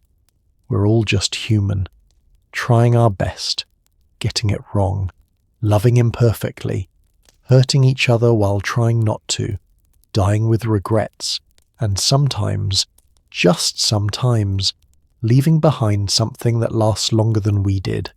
Sleep well, dream of intertwined vines and roses, and if you love someone you shouldn't have, if you made choices that hurt people, if you're carrying guilt for things you can't undo, know that you're in ancient company. Know that this is the human condition, has been forever, will be forever, and maybe that's enough. Stories don't end when people die. Sometimes that's when they really begin. When word reached Cornwall that Tristan and Isolde were dead, both of them within hours in Brittany, King Mark did something nobody expected. He didn't celebrate, didn't declare justice served, didn't even express relief that the situation that had tormented him for years was finally resolved. He wept, publicly, in his great hall, in front of his entire court, a king in his 50s, breaking down like a man who'd lost his children. Because in a way, he had. Tristan was the nephew he'd raised, the warrior he'd trusted, the son he never had. Isolde was the wife he'd wanted to love, tried to love, maybe did love in his own complicated way. And now they were both gone, and he'd spent their last years making them miserable. The chronicles say Mark ordered their bodies brought back to Cornwall. Some versions claim he had them buried side by side in Tintagel. Others say he kept them separate, one last attempt to control what he couldn't control in life. But all versions agree he commissioned monuments, stone markers, ways to remember, and he never remarried. Lived another decade, maybe 2, dying without an heir. Cornwall's kingdom, everything he'd sacrificed for, everything he'd tried to preserve, dissolved after his death, absorbed by neighbouring territories. The alliance with Ireland collapsed. The peace he'd worked for unravelled. Everything he'd sacrificed Tristan and Isolde to maintain failed anyway. That's the final cruelty of this story. It was all for nothing. Brangien disappeared from historical record after Isolde's death. Some legends say she entered a convent, spent her remaining years in prayer and penance for the role she played. Others suggest she returned to Ireland, told Isolde's family what really happened, and lived quietly as a servant in her former mistress's childhood home. One version, darker, claims Mark had her executed, that he blamed her for the potion, for the substitution on his wedding night, for every deception that followed, that he needed someone to punish and she was available. We don't know. History swallowed her the way it swallows most people who aren't kings or queens or heroes. She was just a maid who loved her lady and tried to protect her, and got caught in a tragedy bigger than any single person could control. I hope she found peace, somehow, because she deserved better than to be forgotten as a footnote in someone else's love story. And Isolde of the White Hands, she's the most interesting case of all, because unlike Mark and Brangien, she's not really a victim. She made a choice, a terrible, deliberate choice, that killed 2 people. But she's also not a monster. She's a woman pushed past her breaking point by years of neglect and humiliation. Medieval texts don't tell us what happened to her. Some versions mention her dying shortly after, whether from guilt or grief or just narrative convenience. Others ignore her entirely after the black sail moment, like she ceases to exist once her role in the tragedy is complete. But think about what her life must have been like after. She's a widow at maybe 21, 22. Her marriage was never consummated, so technically she's still a virgin, still marriageable. But now she's also famous, or infamous, as the woman who lied to Tristan on his deathbed. Would anyone want to marry her after that? Would she want to marry again, knowing what marriage can become? Would she spend the rest of her life carrying the knowledge that she killed 2 people with 3 words? The sails are black. That's a heavy burden, maybe unbearable. I imagine her in a convent too, though for different reasons than Brangian. Not seeking redemption, maybe not even believing redemption is possible, but just wanting to be somewhere people don't know her story, somewhere she can be anonymous in her guilt. But these are just my imaginings. History gives us silence, and maybe silence is all she deserves. Or maybe it's a mercy. Within a generation the story started changing. The way all oral traditions change, each teller adding details, removing inconvenient facts, shaping the narrative to fit their audience. By the time French poets wrote it down in the 1100s, Thomas of Britain, Berulle and others, the story had been polished smooth. The messy human details were streamlined. The ambiguities were resolved. The tragedy became romantic rather than just sad. The love potion became central. In earlier versions, it might have been incidental or even absent. But French courtly love tradition needed the potion because it provided moral cover. See, in 12th century Christianity, adultery was sin. But if you were magically compelled to love someone, that's not your fault. That's fate. That's tragedy, not immorality. So the potion became the star of the show. Not Tristan and Isolde's actual choices, their genuine feelings, their human complexity, but magic, an external force that made them blameless. It's a bit of a cop-out, honestly, but it's also what allowed the story to spread through Christian Europe without being condemned as celebration of adultery. And spread it did. By the 1200s, Tristan and Isolde were everywhere. German poets like Gottfried von Strassburg wrote elaborate versions. Scandinavian sagas adapted it. Italian romances incorporated it. The story jumped cultures, languages, religions, social classes. It became part of the Arthurian cycle. Tristan transformed into a knight of the Round Table, his story woven into the larger tapestry of King Arthur's court. Which is historically nonsensical. If Tristan existed, he was 6th century. Arthur was 5th. They couldn't have known each other. But medieval audiences didn't care about chronological accuracy. They cared about meaning, and connecting Tristan to Arthur, to Lancelot and Guinevere, who have a very similar forbidden love story, to the quest for the Holy Grail. That created a shared universe of tragedy and honor and impossible choices. It's like how modern Marvel movies connect different heroes into one big story. Medieval audiences did the same thing with their legends. If 2 stories resonated, you linked them, made them part of the same world, let them comment on each other, and what the Tristan legend added to Arthurian mythology was this: a sustained exploration of what happens when duty and desire conflict, when the right thing and the good thing aren't the same thing, when love, genuine and true, still causes destruction. Arthur's court was supposed to represent ideal chivalry, but Tristan's story and Lancelot's showed that even in ideal worlds people are human, flawed, capable of both nobility and selfishness, often simultaneously.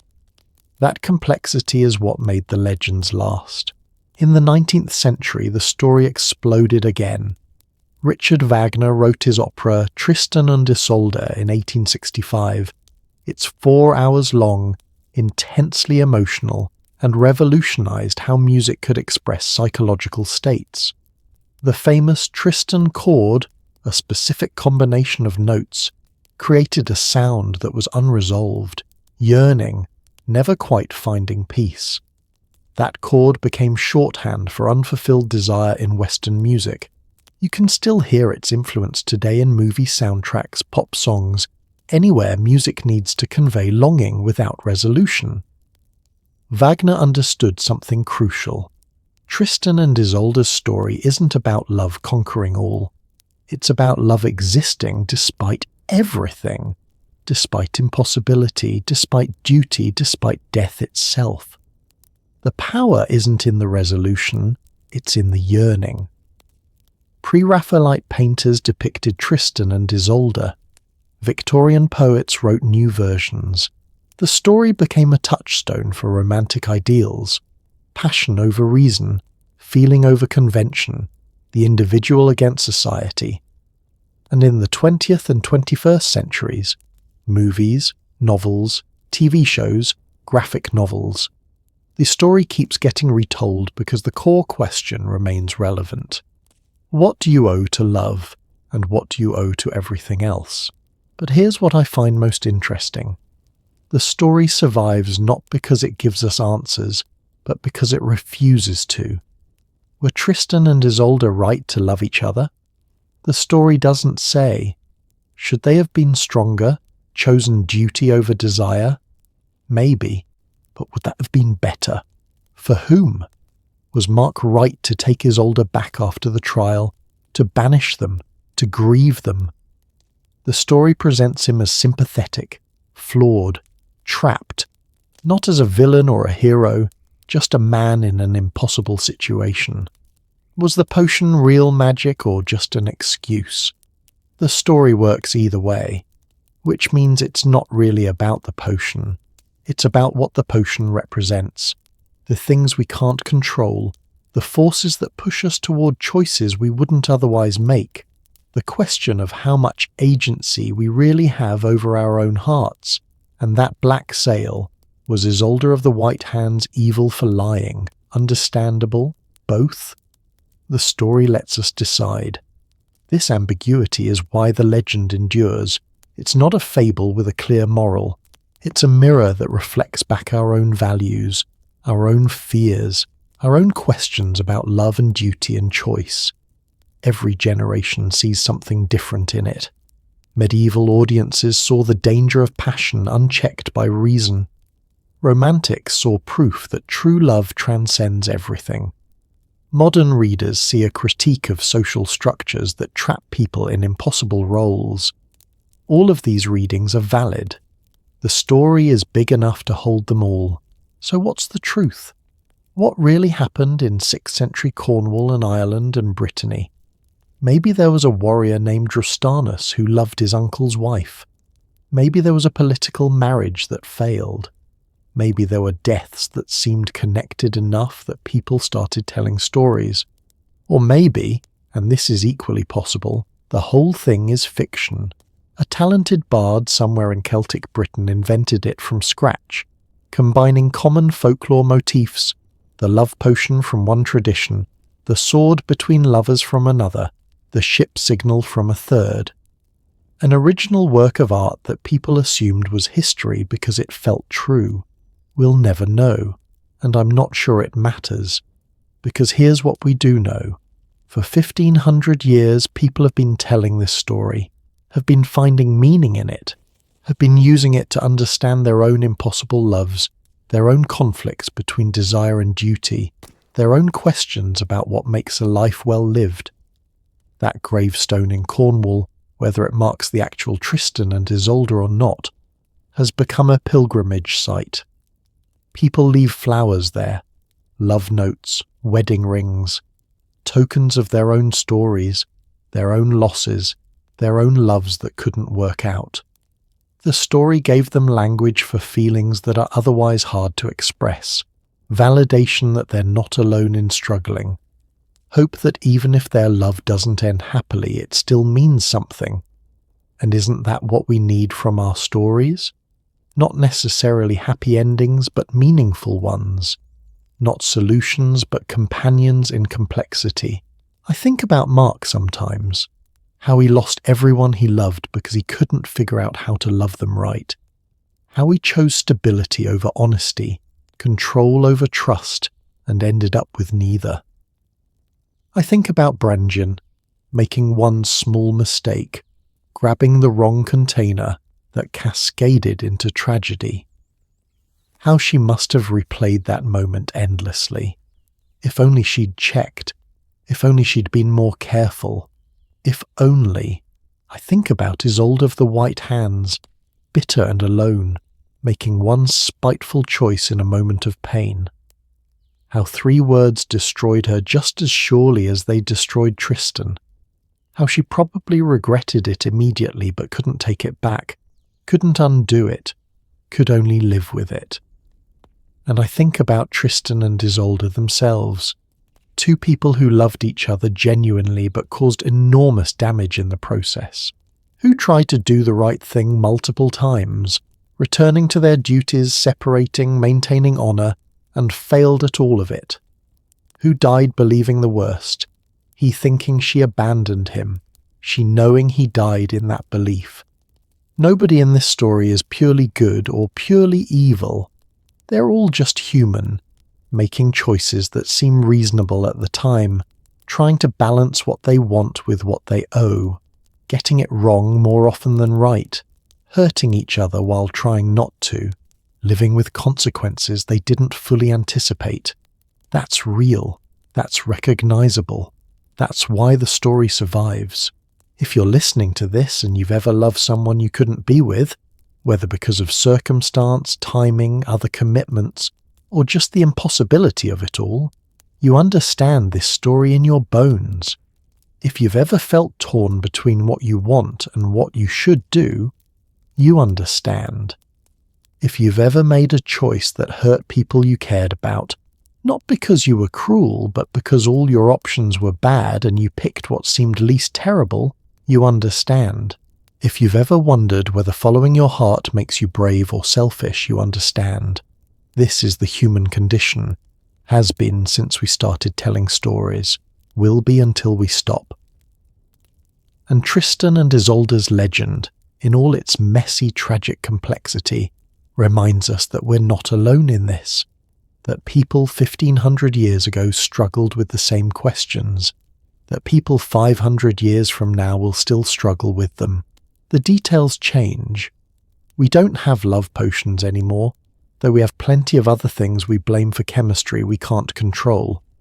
We don't have trial by ordeal, though we have other ways of publicly proving ourselves. We don't send ships with coloured sails, though we have other signals that can be misread with fatal consequences. But the core remains: love is powerful and dangerous. Desire conflicts with duty. Choices have consequences we can't fully predict. People are complicated. Life is hard. And sometimes the best we can do is try to be kind, try to be honest, try to cause as little damage as possible, and accept that we'll still fail sometimes. That gravestone still stands near Fowey in Cornwall. You can visit it if you ever find yourself in southwest England. Touch the carved stone, read the weathered Latin, stand in the place where someone 15 centuries ago thought Drastanus and Cunimorus and possibly Usilla mattered enough to be remembered, and maybe leave a flower, or a coin, or just a moment of silence for everyone who's ever loved impossibly, everyone who's ever chosen wrong, everyone who's ever died with regrets, for Tristan and Isolde, who loved each other and destroyed each other and became immortal in the process, for Mark, who lost everything trying to hold on to everything, for Brangian, who made one mistake and carried it forever, for Isolde of the White Hands, who said 3 words in bitterness and lived the rest of her life in their shadow, for all of us, trying our best, getting it wrong, loving imperfectly, being human. The legend doesn't teach us how to love better. It just shows us that love, in all its messy glory, matters, that even doomed love leaves something behind, that even tragic stories become beautiful when they're told right, and that 1,500 years from now, someone else will probably be telling the story again, to another audience, in another language, with new details and different emphasis, but the core will remain. Two people loved each other when they shouldn't have. It cost them everything, and somehow the cost was worth it. Not because they ended happily, but because they loved truly. And true things endure even when the people who embodied them turn to dust. So that's the story. From a gravestone in Cornwall to graves in Brittany, from historical fragments to medieval romance to opera to modern movies, from 6th century warriors to eternal symbols, from Tristan and Iseult to all of us, carrying our own impossible loves, making our own complicated choices, trying to figure out how to be both honest and kind, both true to ourselves and responsible to others. It's not an easy story. It doesn't offer comfort or clear answers, but it offers something more valuable: recognition. The feeling of being seen, the knowledge that these struggles are ancient and universal and deeply, profoundly human. And maybe, in the end, that's all we need from our bedtime stories. Not solutions, but solidarity. Not happy endings, but honest ones. Not escape from our lives, but deeper understanding of them. Thank you for staying with me through this long, winding, tragic, beautiful tale. Thank you for caring about people who may or may not have existed, who loved each other across impossible distances, who made terrible choices and paid terrible prices, and left behind a story that survived kingdoms. Sleep well. Dream of intertwined vines that can't be separated, of white sails on horizons, of love that endures everything, even itself.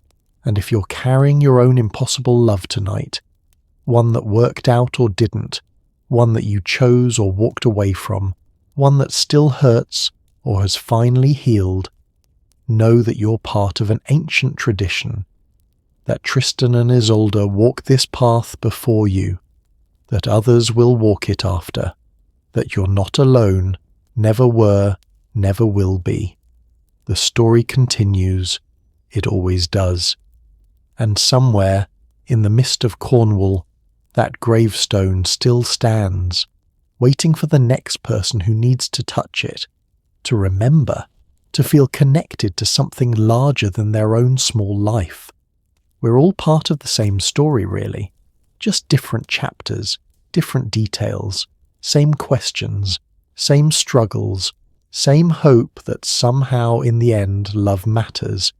It does, even when it fails, especially when it fails, because failure with meaning is better than success without it.